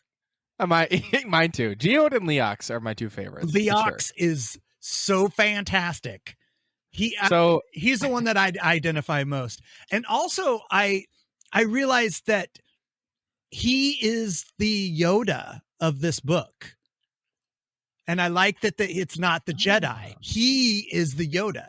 He's the one with all the wisdom in the group. True. Spoiler, I guess. Leox is super into spice, so he's essentially like a stoner. Oh my God.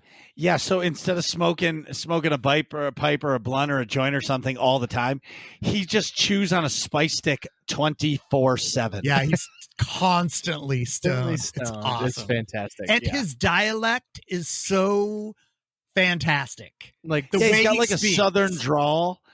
He's got like that southern kind of drawl. He's like a Matthew McConaughey who's stoned, kind of. Yeah. That's a great way to put it. Yeah. And everybody, when they first meet Leox, is always the same. Like, is his shirt unbuttoned down to his navel with beads hanging out?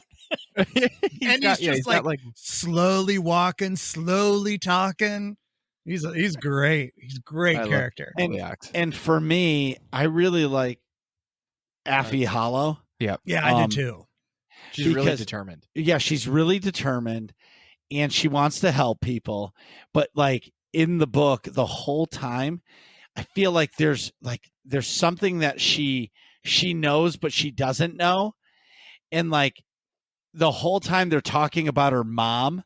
And it's like, okay, this kid is a part of this guild. And but she knows her mom, but she doesn't know her mom. Yeah, her mom's like I think it's not her actual mom, right? No, Yeah, it is. she was adopted. She was adopted Oh. by the lady whose name's beginning with an S. Let me keep reading and let's find out more. So once the Jedi get situated on the vessel, they jump into hyperspace. Affie and Leox talk about their curiosity about the Jedi. Elsewhere on the ship, Orla and Cormac bring up unpleasant memories from their shared past in a flashback to the deadly Iram. I don't know how to pronounce that properly. Iram Aronian. Aronia. Yes, Iram Aronia crisis. I'm going to say the double E in the future. Excuse me. The calm is short-lived as hyperspace starts to get turbulent, and the vessel's passengers notice inexplicable debris shooting around hyperspace. Affie, horrified, says the debris looks like pieces of the Legacy Run, Which is awesome because that's tying us back to Light of the Jedi. and that is the first point in this book where I was sucked in. Right. Like everything that happened prior to this, I was like, okay, this is whatever. But then as soon as they were like, oh my God, we're getting pulled out of hyperspace Legacy Run, like my ears perked up like I was a German Shepherd. Right. So the Legacy Run was a cargo ship largely that also had passengers, and this ship is also like a cargo ship. And both ships are in the same like shipping guild Yeah, called they're the in the Bind Bind Guild. Yeah. Yes, BYNE, Bind Guild. Did you have something to add? Yeah, I when they brought this up, I knew it was going to happen at some point.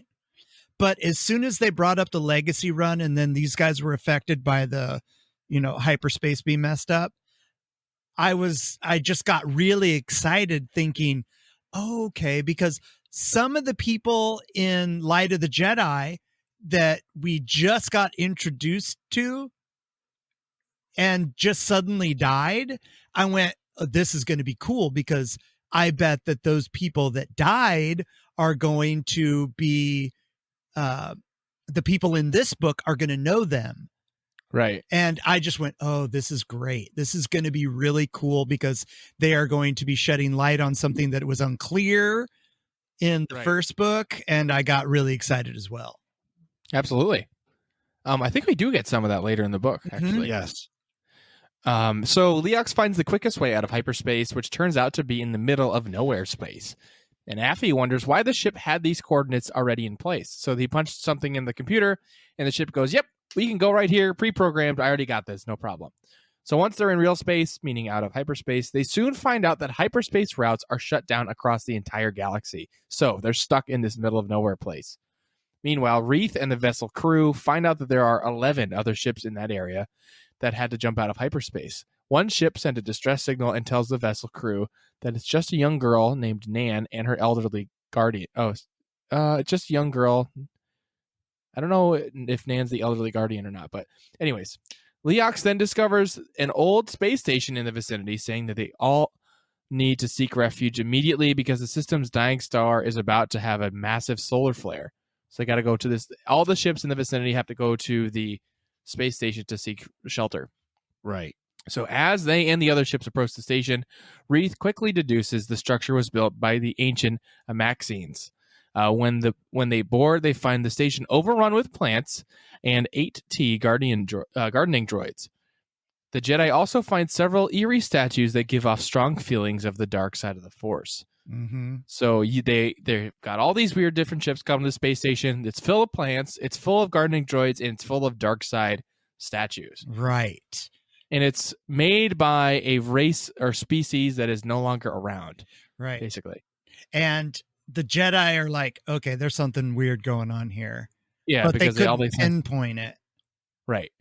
So Reith and Nan, one of the people, is Nan an old person? Nan is the young girl. Okay, got it. Nan is the young girl and the older guardian.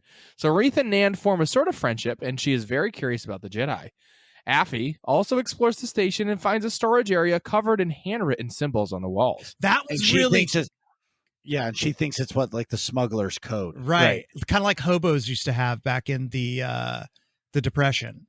Right. What I thought was really cool is that she said that they were handwritten, and she also states at one point that she has never written anything in handwriting her entire life. Oh, that's cool. So they type it. Yeah, they just use data pads all the time. Also, did you guys fall for Nan and her switcheroo? Yeah, did you guys fall for it? Not even a little bit. Marcus, did you fall for it? A little bit. I fell hook, line, and sinker. I had no idea at all. I was like, Nan's way too nice. I was like, my radar for Nihil was on full alert. I didn't even think of the Nihil till they showed up. Me neither. my Nihil radar was like, I completely was like, nope, absolutely not. Not me. I didn't suspect it, but I was like, maybe she's working for them. She's gonna turn them over. I had she's a zero contractor. idea that Nihil were going to show up in this book. I had no idea. I thought that she was going to be like force sensitive, or like I thought there was going to be a whole nother subplot to her. Yeah. I didn't even see it coming. See, that's fair to say. I knew there was something wrong with her. She was too nice to be like genuinely a good person. I didn't know literally Nihil, but I thought like something bad. This is not a good person. You know what I mean? See, I was totally taken by the dark side of the force. That whole red herring. Right. Well, I guess it wasn't red herring. It was a dodgeball. It was a red flaring. Oh my God. Hold on. Please hold. So Marcus finally figured out how to get his holocron. I touched my holocron and it started talking. And it's Obi-Wan Kenobi. Yay! That's fucking awesome.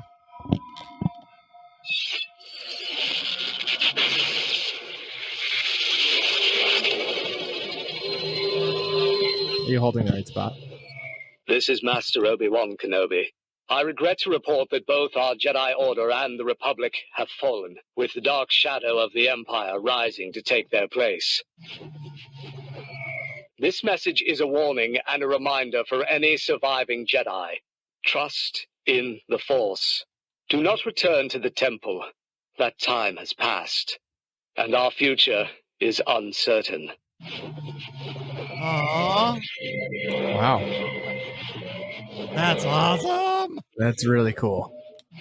We will each be challenged. Our trust, our faith, our friendships. But we must persevere, and in time, a new hope will emerge. May the Force be with you, always.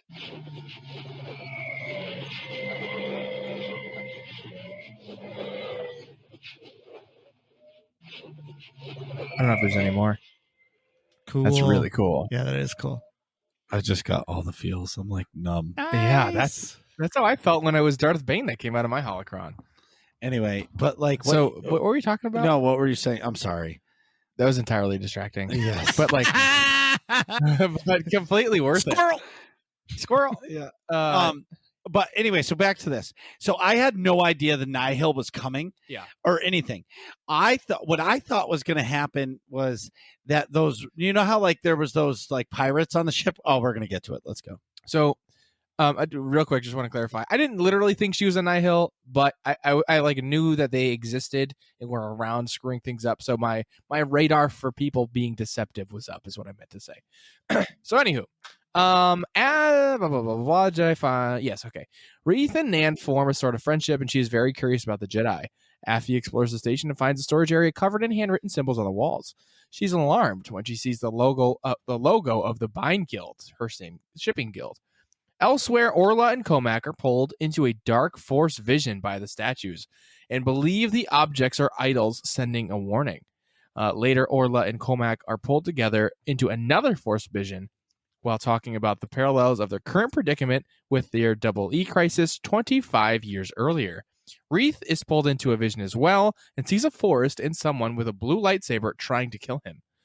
The Jedi continue to investigate the lower levels of the station to find where the idols are, what they could be protecting or hiding, and who created them. And this is almost like a cat and the mouse kind of game or book, or if you remember like A New Hope, how it like starts off and you think like C-3PO and R2 are like the main characters. Right. It's almost like that. You're like, okay, so this is happening. Are these pirates the bad guys? Is the Biden Guild the bad guys? Yeah, You know what I mean? And then it goes full switcheroo. right. And with all this dark side, right there, I immediately thought of Loden, Great Storm. Yeah. Because they were like, we're stuck on this, and it could be for a day, it could be for a week, it could be for 5 months, and we need to focus on the light. And I'm thinking to myself, well, when there's dark side around, it will corrupt the Jedi. Right. So Affy joins the Jedi in exploring, but splits off. Oh, Go can ahead. I just say one more thing about Affy? Of course. I think it's really interesting how in the beginning of the book, the Jedi are monks. Yeah. And by the end of the book, they're wizards. I see what you're saying. They go wizard pretty quick. As soon as they're dealing with the wreck inside hyperspace, and Wreath is stabilizing Jory. Yeah. And she's like, "What the hell?" Right. Yeah. Wizard. Yeah. This, And then Wizard, she wizard. tells Leox, and he goes, "Cool." Give me my spice dick. Exactly. Sorry, Nick. So Affy joins the Jedi in exploring, but splits off and finds more symbols written by previous travelers. She's shocked to find a symbol to the Kestrel's drive, the ships flown by her biological parents, who died when she was very young. So Wreath and Dez are together and searching. Dez is the previous Padawan of the same master. Wreath, Des Rydan. Yes, Dez And Rydan. you know what he reminds me of? His voice reminds me of like your typical, stereotypical California surfer. Right. Hey, dude. We're going for an adventure, man. Yeah, exactly. That's what he reminds me of. Wreath and Dez are together searching the station to find a large circular door. When Dez gets close to the door, it flips around and spins him to the other side. Wreath then sees the room vibrating and Dez shouting before being blinded by light. When Wreath opens his eyes, Dez is gone, but Wreath sees helix rings, power sources used for hyperspace travel and able to create deadly energy surges. Wreath believes Dez has been disintegrated by one of these rings. Did you guys, have you seen pictures of what the station looks like? Mm-mm. It looks Nate. way different than I thought it would look like. Where are you finding photos? Oh, I'm going to Google it. I What's the name of the forgot. station? Do you guys remember the name of the station? A Moxie station, maybe? A Moxie? It's like there. After I read it, Or the when name. I was listening to it the second time, I had seen pictures of it, and it Yeah. made way more sense. Okay. Because when they were describing it in the book, like they It's were, a Moxie with a name. what's his name? Wreath Dez? was Wreath, almost got a anxiety from the because it's glass. Right. And Right. I forgot what words he used, but anyway, he was disoriented by it, but then kind of like got back to it. But it's really, really cool looking. But I didn't think it looked the way it that the pictures were that I found. A Moxie with an A, Marcus. Oh. AMOXINE or something like that? AMAXINE. Oh. Oh, it's Doesn't it make almost more looks like sense? yeah. Yes, So this it is almost very jarring. whoa. So it actually looks. You know what it reminds me of is Mech Shaw Yeah, kind of in SWTOR a little interesting. So if you Wow. Google a Maxine station, AMAXINE. So it's like there's 1, 2, 3, 4, 5 metal rings that go around this like planet type thing, that's like glass, and it's like covered by hexagonal like panels of glass looking Yes. stuff, and then underneath it's just all like plant life. what the fuck? That's so crazy. Yeah, that's super cool looking. But it made way more sense after I'd seen it and Yeah, was reading the book again. I'm like, oh, okay, I see how he got disoriented because Yeah, you're big looking out at space. yeah, that's really crazy. All right, ready? So Wreath and Dez are together searching the station and find a large circular door. I already said all this. Jesus Christ. Later, Dez gets presumably disintegrated. So later, as the Jedi reel from the loss of Dez, they learn that hyperspace travel has reopened. In a separate flashback, Comac, the Padawan, is fighting giant snakes and trying to find the kidnapped hostages while grappling with the death of his master Simics. The Jedi decide to bring the idols back with them to the temple. On board the vessel, Reeth writes up a report of his experiences at the Amaxine station for Master Jorah. But the trip back to Coruscant isn't without even more deadly adventure, as the Jedi and vessel crew become key players in the rescue of passengers on the journeyman ship, including a baby Wookiee. Once the Jedi... So just to summarize, they take the idols back to... They're trying to go back to Coruscant, and they have to rescue this other ship, and they rescue a baby Wookiee.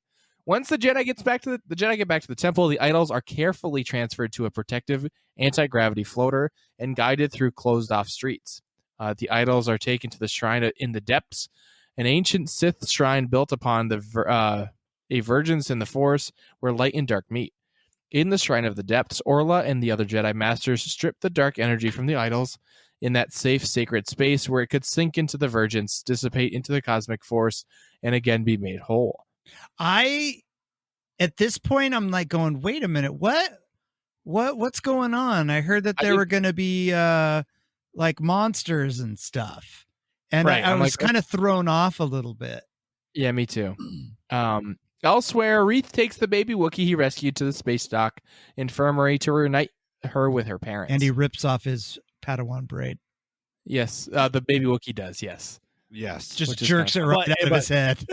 But but what was really interesting about that moment, they actually explained that some masters require the braid, right, and some masters like discourage it. Yeah, it depends. Yeah, it depends on the master you get. Right. So there, he sees space covered with the wounded, from the journeyman explosion. He also asks the droid for an update on Master Jorah Mali, who had responded to the hyperspace disaster. The droid responds that she was killed in the battle against the Nihil space pirates, who we learned caused the disaster in Light of the Jedi. Yeah. So that was really cool because the entire book we're hearing about her, right, and then we learn she dies. Exactly. So, and that's where it ties the books together. Yeah. Right. So, yeah, Reeth is like saying, oh, Master Jorah would do this, and Master Jorah would be proud of me for that. She always taught me about this, so I got to apply this now.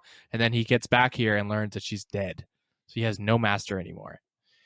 So in such a short amount of time, Reeth has lost both Dez, and who basically a big brother type figure, and Dez and Jorah, his master. So in his grief, he ventures to the Kuiper Arch and successfully climbs it alone, which is the challenge that she had issued to him initially, saying no Jedi can climb it alone.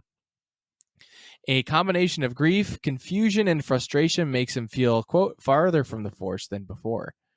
So elsewhere on Coruscant, Affie is still digging into the history of the Bind Guild and why the symbols she saw on the Amaxine station are connected to the guild's leader and her foster mom, Scover Bind. Scover. That's who it is, right? Yes, foster mom and leader of the Bind Guild. So through her time spent hanging out with Scover and asking her questions about the Amaxine station, and of course breaking into Scover's protected data pad, Affie learns that the Bind Guild uses indentured servants to take on dangerous missions. Mm-hmm. And that's why Affie recognized the guild symbols on the Amaxine station. Guild traders use that station and its powerful helix rings to try and boost their ships. So she's not too happy that they use indentured servants. No, because they're basically slaves. And I think this is where Affie really kind of blossomed as a character. Yeah, she proves how brave she is, or she starts to develop that bravery. And I was like, okay, is she going to confront Scover? Is she going to let it go? And I was thinking to myself, I'd be like, God, I'd let it go. Yeah, just let it go. Let it go. You know, okay, so my parents died, blah, blah, blah. But it was, I really like that she proved to be like such a strong, like badass character. Yeah, she knows what's right and absolutely fights for it tooth and nail. And it's really cool. Yeah.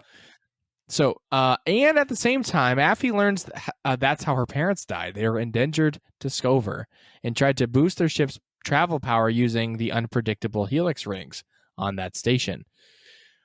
So, in a briefing at the Jedi Temple, with Master Adampo, Reeth is told of the dangers of the Nihil space pirates and shown hollows of their ships and masks. Seeing the patchwork ships in the style of the Nihil armor, Reeth is horrified when he realizes why Nan and her guardian were so curious and friendly towards the Jedi on the station. Their vagueness about where they came from, the violent deaths of Nan's parents, the carbon scorings on the plates of their ship, the blue streaks in Nan's hair. He whispers, "They're Nihil." I got chills right there.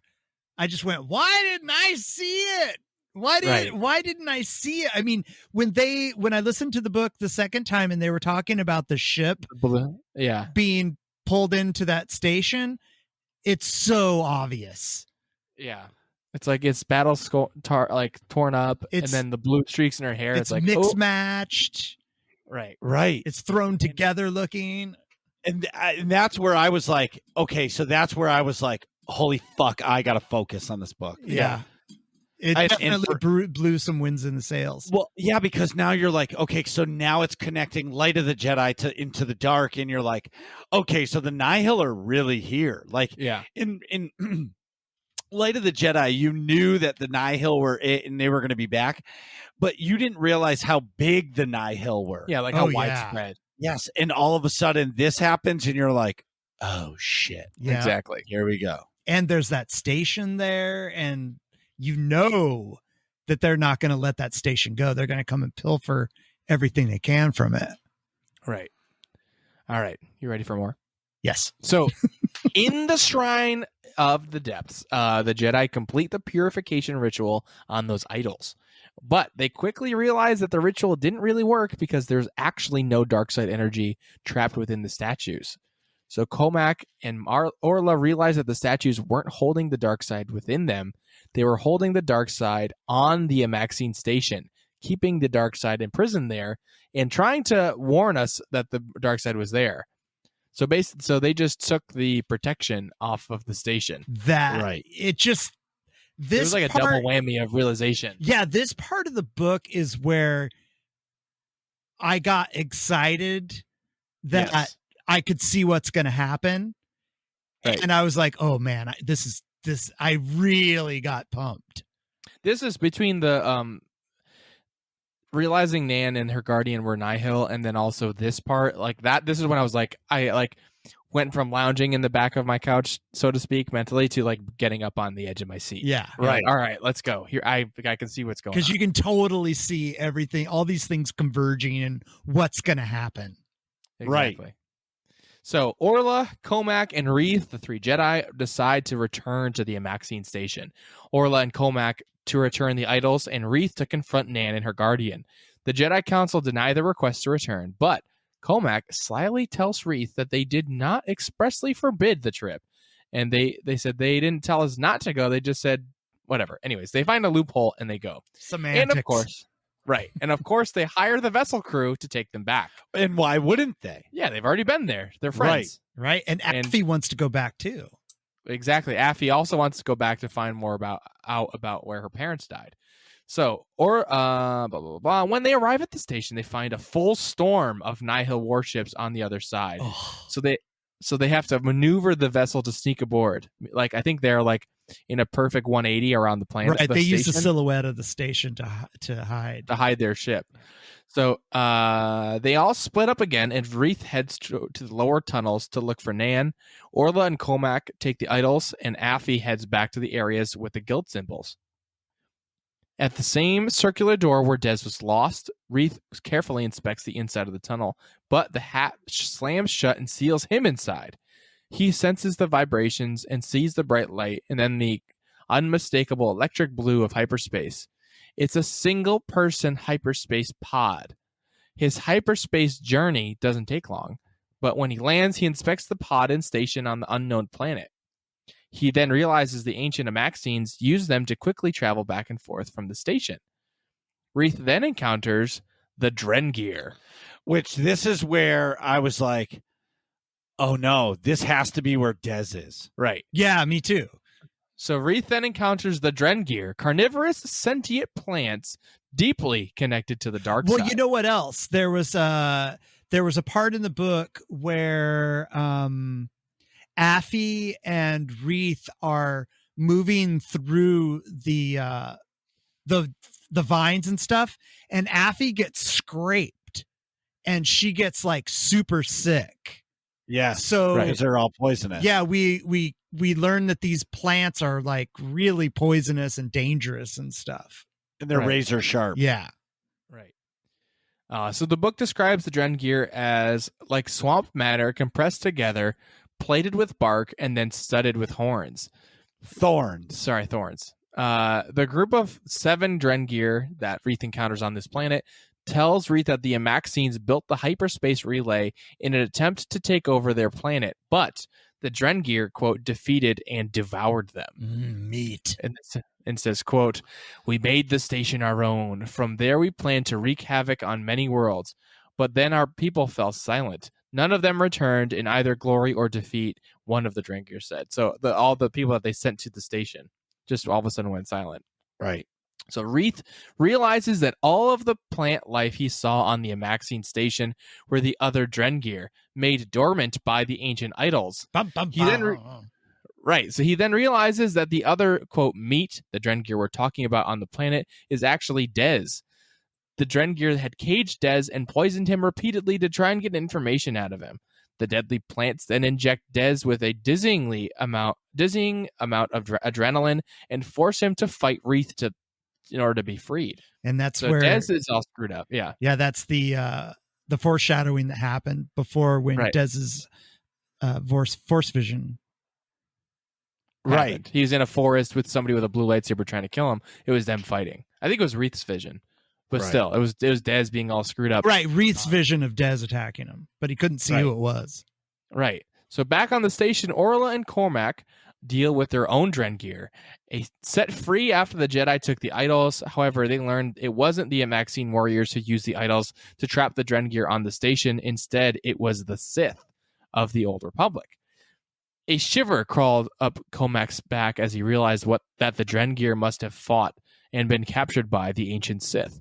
If the Drengir were deep enough in the dark side to have presented a challenge to the Sith themselves, ... That means Cormac and Orla are in for quite the fight. So Orla and Cormac struggle to fight off the Drengir as they're nearly impossible to kill even with a lightsaber. They end up devising a plan to sick the gardening 8T droids on them, which gives them just enough time to call on the Force and put the idols back in place, trapping the Drengir again. Back on the Drengir's home planet, Reith duels with Dez, who's barely lucid. Reith manages to disarm Dez and convince the drugged man that he's a friend. They both manage to get back into a hyperspace pod and head back to the station. The Drengir on the planet follow them in a separate pod, and Reith uses his knowledge of the Helix rings and his power in the Force to trap and disintegrate the homicidal plants before they can make it out of the pod. Homicidal plants. That fight with Dez and Reith was super stressful. Yes. I was like, oh no, because I think like Dez is going to take his hand off or something like by accident and snap out of it. Right. Or something bad was going to happen for Dez to get out of the like drug field haze. Because he was fucked up. Yeah. He was really messed screwed up bad. Well, that's the thing that I will say. I don't know how much time has passed from the first time they were there and then when they left and came back. Like that was just an unknown time. Right. So Dez has been there for a while, presumably. Yeah, I think for me, I just thought it was like maybe a week or two. Like it wasn't like a month and it wasn't like a couple days. Right. I have no idea. So with the 2 sets of Drengir taken care of, the Jedi and vessel crew are home free, right? Well, it couldn't be a true High Republic book without a fight with the Nihil, including Nan and her guardian. And because the Jedi and vessel crew are greatly outnumbered by the Nihil force, they deem it necessary to release the Drengir again so the evil sentient plants can fight the space pirates. And to keep the station out of the hands of both the Drengir and the Nihil, Reith coordinates the hyperspace pods to launch into the middle of dead space. So both the Nihil and the Drengir wanted to use those single one-way hyperspace pods to like conquer other planets because they can just jump into hyperspace and go wherever from that launch point. That's right. So, and then all of a sudden they would just be on a planet somewhere. So go ahead. That was also a great idea, having the Nihil fight the Drengir, because the Jedi couldn't do it. There's only a couple of them. Right. And so the Nihil are obviously going to be screwed up by him too. Fuck yeah. So, though the Drengir and Nihil are preoccupied with one another, the vessel crew realizes that the ship is literally tied onto the station with that's right. Drengir vines. So Wreath, still on the station launching the pods, figures out the answer to why no Jedi can cross the Kyber Arch alone. Wreath had to save his friends if he could, even if it was to cost his own life. So Wreath knows that like you shouldn't cross the Kyber Arch alone. You should try to have someone help you. Or always like the moral of the story is like look for help. Don't try to just do things by yourself. So clinging to a service ladder, Wreath opens a giant airlock on the station, causing explosive energy to pull the Nihil and Drengir out into open space. In the moments he believes he's going to die by being sucked out into space, he hits Geode, and the airlock slides closed. All right. Boom. What did you guys think of that moment? I was crying laughing. I was like, this is perfect. This is what Geode was meant to do. He brought balance to the Force. Right. It Because this whole time he's like, oh, Geode's in a good mood. So up until this point, I thought he was just like he was like a stuffed animal, but like a rock. I thought he was like a pet rock. Yeah, he was This like whole not a time. real person. Yeah, he wasn't like real, and then this made him real. Yeah, Right. that's the whole thing. Is you weren't ever really sure if he was like an inanimate Sentient. object or sentient, and then this happens, and you're like, yes, Geode's real, and he's awesome. and all he does is hits him. Geode's Exactly. literally just standing there, and he just And Wreath like runs into him. yeah. Oh, it's fantastic. So when the vessel gets back to Coruscant, the Jedi and crew all go their separate ways, sort of. Affi uses her discoveries to report the Republic government about the Bind Guild's use of illegal indentured servitude. Her foster mother, Scover Bind, was quickly arrested. See, that's where she became a badass right there. Right, She saw something and was like, I'm going to take her down. right. Which took some balls. Yeah, big time. Alfie's got a cool, very like fulfilling character arc. Yeah, definitely. So Dez, whose connection to the Force was broken by the Drengir torture, chooses to take the Barnish vow and spend years in deep meditation. Orla officially becomes a Wayseeker and buys a ship of her own, calling it the Lightseeker. Geode helped her pick it out, of course. Wreath, a Padawan without a teacher, asks Comac if he would take him as an apprentice, and Comac accepts. Okay. I got chills and almost had a tear in my eye when that happened. Me too. That was such a cool moment. It was so fulfilling because Comac's like still through his flashbacks wrestling with like the death of his own teacher and sort of has some self-doubts and things like that of his current situation. And then like he finally comes, like when Wreath asks him, he's like humbled, like, yes, I can do this. I am going to teach him. This is going to be great. Yeah, it just was so sweet. And they both needed each other so bad and didn't even know it until that whole thing happened. So good. So the book ends with the Starlight Beacon finally coming online and a celebration featuring Jedi from both Into the Dark and Light of the Jedi. The opening of the Starlight Beacon opens the Outer Rim to become part of the Republic and acts as a safe way station between the core worlds and the frontier. So elsewhere in the galaxy, of course, we get a little bit more Nihil. Nan kneels before the leader, the Eye of the Nihil, Marcion Rowe. I'm not going to do the impression. No. So wait. Can we just start that paragraph over and let just Kitty handle this? Yes. Wait, where are we at? Right here? All the way at the bottom. Yes. Wait, real quick. All right, 202. I have to pee so bad I might pee myself. All right, go. Go. And then we'll finish we this. won't finish this Okay. until you Fix it in post.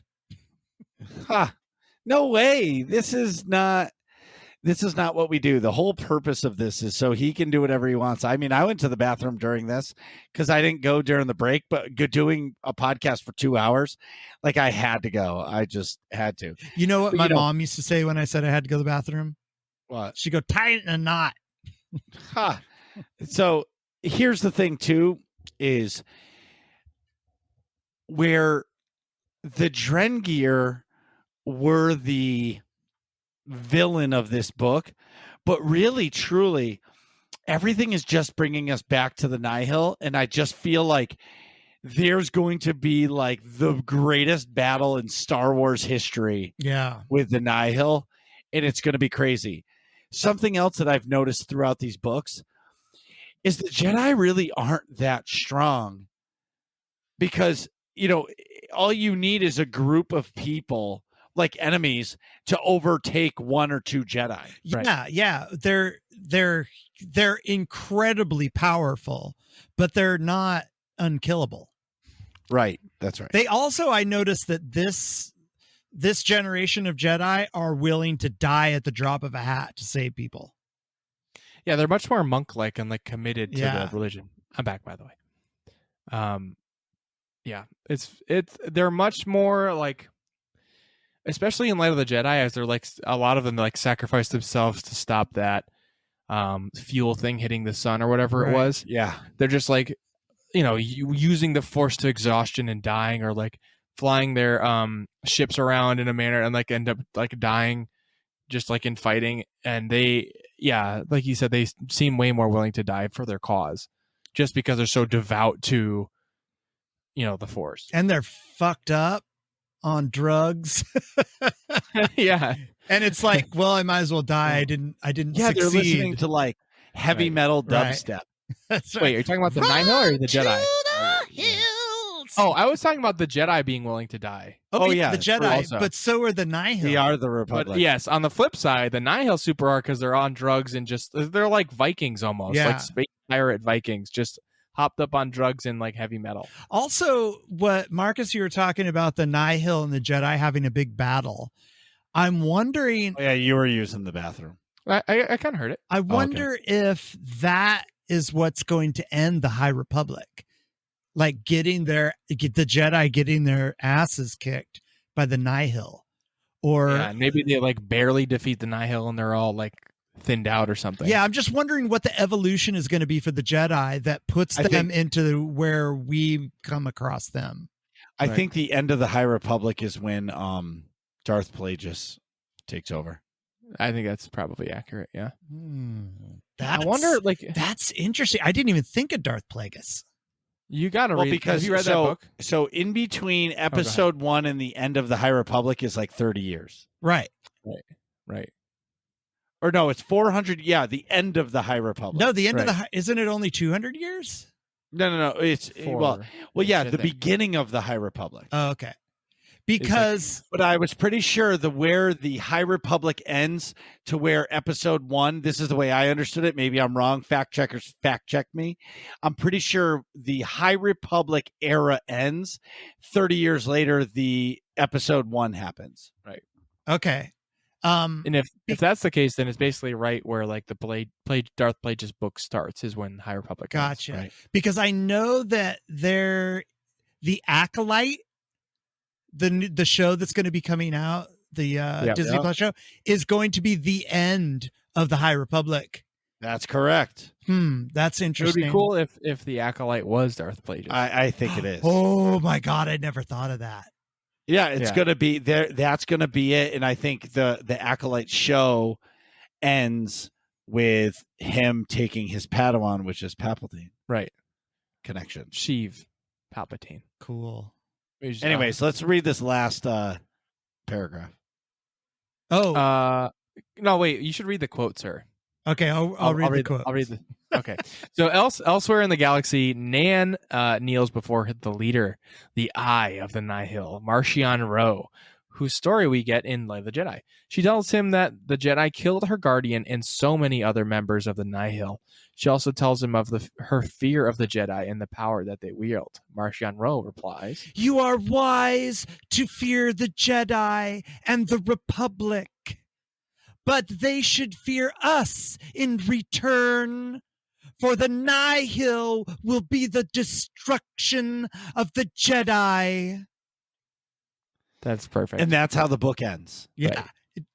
So good. See, that's yes. the destruction of the Jedi. I mean, that makes sense that the big battle and they're gonna. Right. I can't wait to see what happens. And we're just in the beginning of the High Republic.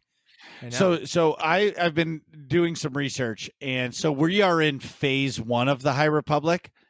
And the next, so I'm going to tell you, so the next book that comes out is on June 29th. So I will be saving my June Audible credit Yeah. for that book. Me too. I've got yeah. And this appears to continue the main story for the Light of the Jedi. So where Light of the Jedi ended, this book picks right up after it, or maybe like a few months after, maybe a year after, who knows. Yeah. But that's the next book. Also, which I like this release schedule, on June 29th, it's Race to Crash Point Tower. This middle grade novel stars a Jedi with an unusual Force connection to technology, which I have. So I have all the High Republic books here on hardcover and in Audible. And the middle school book was pretty cool. Test of Courage. Yeah, it was actually. I listened to it on Audible, and it was actually really good. And I'm excited for it. Then on July 22nd of 2021, we get Out of the Shadows, and this young adult novel continues the story of Jedi Knight Venestra Rowe, which we haven't met her yet. I'm looking at our chart here. We have not met Venestra Rowe. So that's Markion Rowe's daughter? Maybe. Wait, which bullet are you looking at? Well, anyway, so I'm going to keep talking. Okay, go ahead. While you guys are doing that. So, which is pretty cool. Yeah. So that means Jedi Knight Venestra Rowe. Oh, different spelling though. Oh, okay. Yeah. RWOH versus. But, wait a minute. No, maybe I'll have to read Test of Courage again, because maybe. Oh, yes. Continues Out of the story of. Well, Justina Ireland is the same one who wrote Test of Courage. So It's Jedi Knight Venestra Rowe is in Test of Courage. right. She was the main Jedi Knight. the Jedi Knight. Yes. So that's cool. So now that's a young adult novel, Right. which that means it's going to get a little bloody. right. And then the last book for 2021, as far as they've said, is Tempest Runner. And this is only an audiobook. And this audio novel explores the Nihil, starring one of their lieutenants. So It's got to highlight. and then we're getting September 7th, we're getting an original Star Wars original manga book. So it's going to be anime. Cool. First one ever. Like a comic, but. Yep. And then we're getting a 8x8 storybook sees the Nihil attack the Republic Fair. Like the core Republic. Yes. It's called Shadow at the Fair. Sweet. I don't know what this I think it's yes. probably a little kid's book. If I Yeah, had to it's guess. cool with me. I'll get it for the kids. And then The Monster of the Temple Peak in Release Date Unknown. It'll be a graphic novel. So that's pretty much what we have. But the next book is June 29th, and that's going to help us kind of tie things together. Yep. Because I don't know if it's like a 3-year plan or a 2-year plan for the High Republic, but maybe this is the end of fate. Like these books are the end of fate. Well, this Rising Storm. No, Rising Storm. That doesn't sound like it's the end. This sounds like it's like The Empire Strikes Back. Right. Right. Rising Storm. Where and the Tempest Runner. Nihil, the Nihil are going to mess us up. Sorry. Right. No, it's fine. The I'm really pumped. I want to see like the Light of the Jedi ends with Marchion Rowe. He took Loden Greatstorm as his prisoner. Yeah. It was And he scary. He knew very scary. He knew how to keep him there and keep him not using his light side force powers. Because he's trapped, just to recap, it's like extraordinarily bright. Everything's all mirrored. And there's like 9 cells. Loden's in one of them, and everyone else in there is being tortured constant. They're just regular people being tortured constantly. So that he can feel his pain. He can feel their pain. He can feel all their pain, and he can't access like the light side of the force easily. It's very interesting. Yeah. And I have a feeling that a Loden Greatstorm is going to be the first Sith we experience in the books. Oh shit! Yeah, I never thought of that. I think Martian's gonna like turn him into the dark side. Well, I think somebody. I don't know if it's Martian is, but I think somebody is a Sith Lord that the Nihil are like in cahoots with, Or kind of like in the movie Solo, how like Darth Maul was like pulling the strings for what was that gang? the Red Sun. No, I I forgot. tried to say it too fast. Yes, but you know what I mean. Yes. Right. Crimson Suns. Crimson Suns. Crimson Tide. Crimson Tide. No, Crimson Tide's That's something a else. Nick Nolte movie. Yes, Crimson. I think it's the Crimson Suns or something like that. Crimson. Let's ask the Let's Google. just go Crimson Tide because it's ridiculously funny. By the way, I have Test of Courage on Audible. Oh, We should review that too. Oh, Crime Syndicate. Oh no. What is it called? look up Crimson Dawn. Crimson Dawn. Thank Okay. you. There we go. Thanks, I knew it was Jamie. something with a sun. Dawn. That was Yeah. close. Thanks, Jamie. Fastest two fingers in Western Mass. So you have Test of Courage. So it's a kid's book, Right. but I think it's about like young Jedi. So like hearing it's like just a different side of the Jedi that you've never got. Cool. Yeah. Sweet. I'm pumped. Me too. Closing remarks, gentlemen. Oh, this has nothing to do with the book or anything, but my birthday is coming up next weekend. What? I'm turning 50 years old. Wow! Happy Oh, birthday. happy birthday. And Are you going to do a big 50 stream? I'm trying to get Friday off and do Friday, Saturday, and Sunday birthday stream. Birthday weekend. That's stream. right. I'm going to get What cookies day is your and actual pizza. birthday? Saturday? June 2nd. And is that? now hold on, put seatbelts on your ears because they're about to go on the rides of their lives. It's Nixu's birthday too. Whoa. Nixu and I both have the same birthday. He's going to So be. your birthday is 2. next Friday. Is it next Friday? Yeah, next Friday. The 4th or the what day? Wednesday. It's going to be next Wednesday, June 4th. June 2nd. Oh, June 2nd. Oh, happy birthday! I'm going to be 50 and the Nixu's going to be 2. Nice. Awesome. So- or 14 in cat years, right? So we're gonna have Something like so that, yeah. what? So which weekend is gonna be your big birthday stream party? 4th, 5th, and 6th. And all I've of got them. a bunch of giveaways. Marcus, you gave me a code for cartel coins. I'm going to give that away. I'll send you. I have a 30-day sub code I can give you, and probably another couple 450 cartel Sweet. coins. And Yeah, I've got a I'll bunch of hook you. stuff we're going to give away. So come hang out, and it's going to be super fun. That's fantastic. Excellent. Okay, so now to the book. What did you guys think? Final remarks. So originally I was gonna have a gripe with the flashbacks, but if it's clear when you're listening, see, it's tough to listen to an audiobook for the first time, right? Because you're trying to understand the characters and differentiate them B, you're doing other things that at you're the not same just time. like I'm not like intently listening to it. right. Autoerotic asphyxiation. Exactly. Yeah. Or squanching if you watch Rick and Morty. Squanching. Sorry.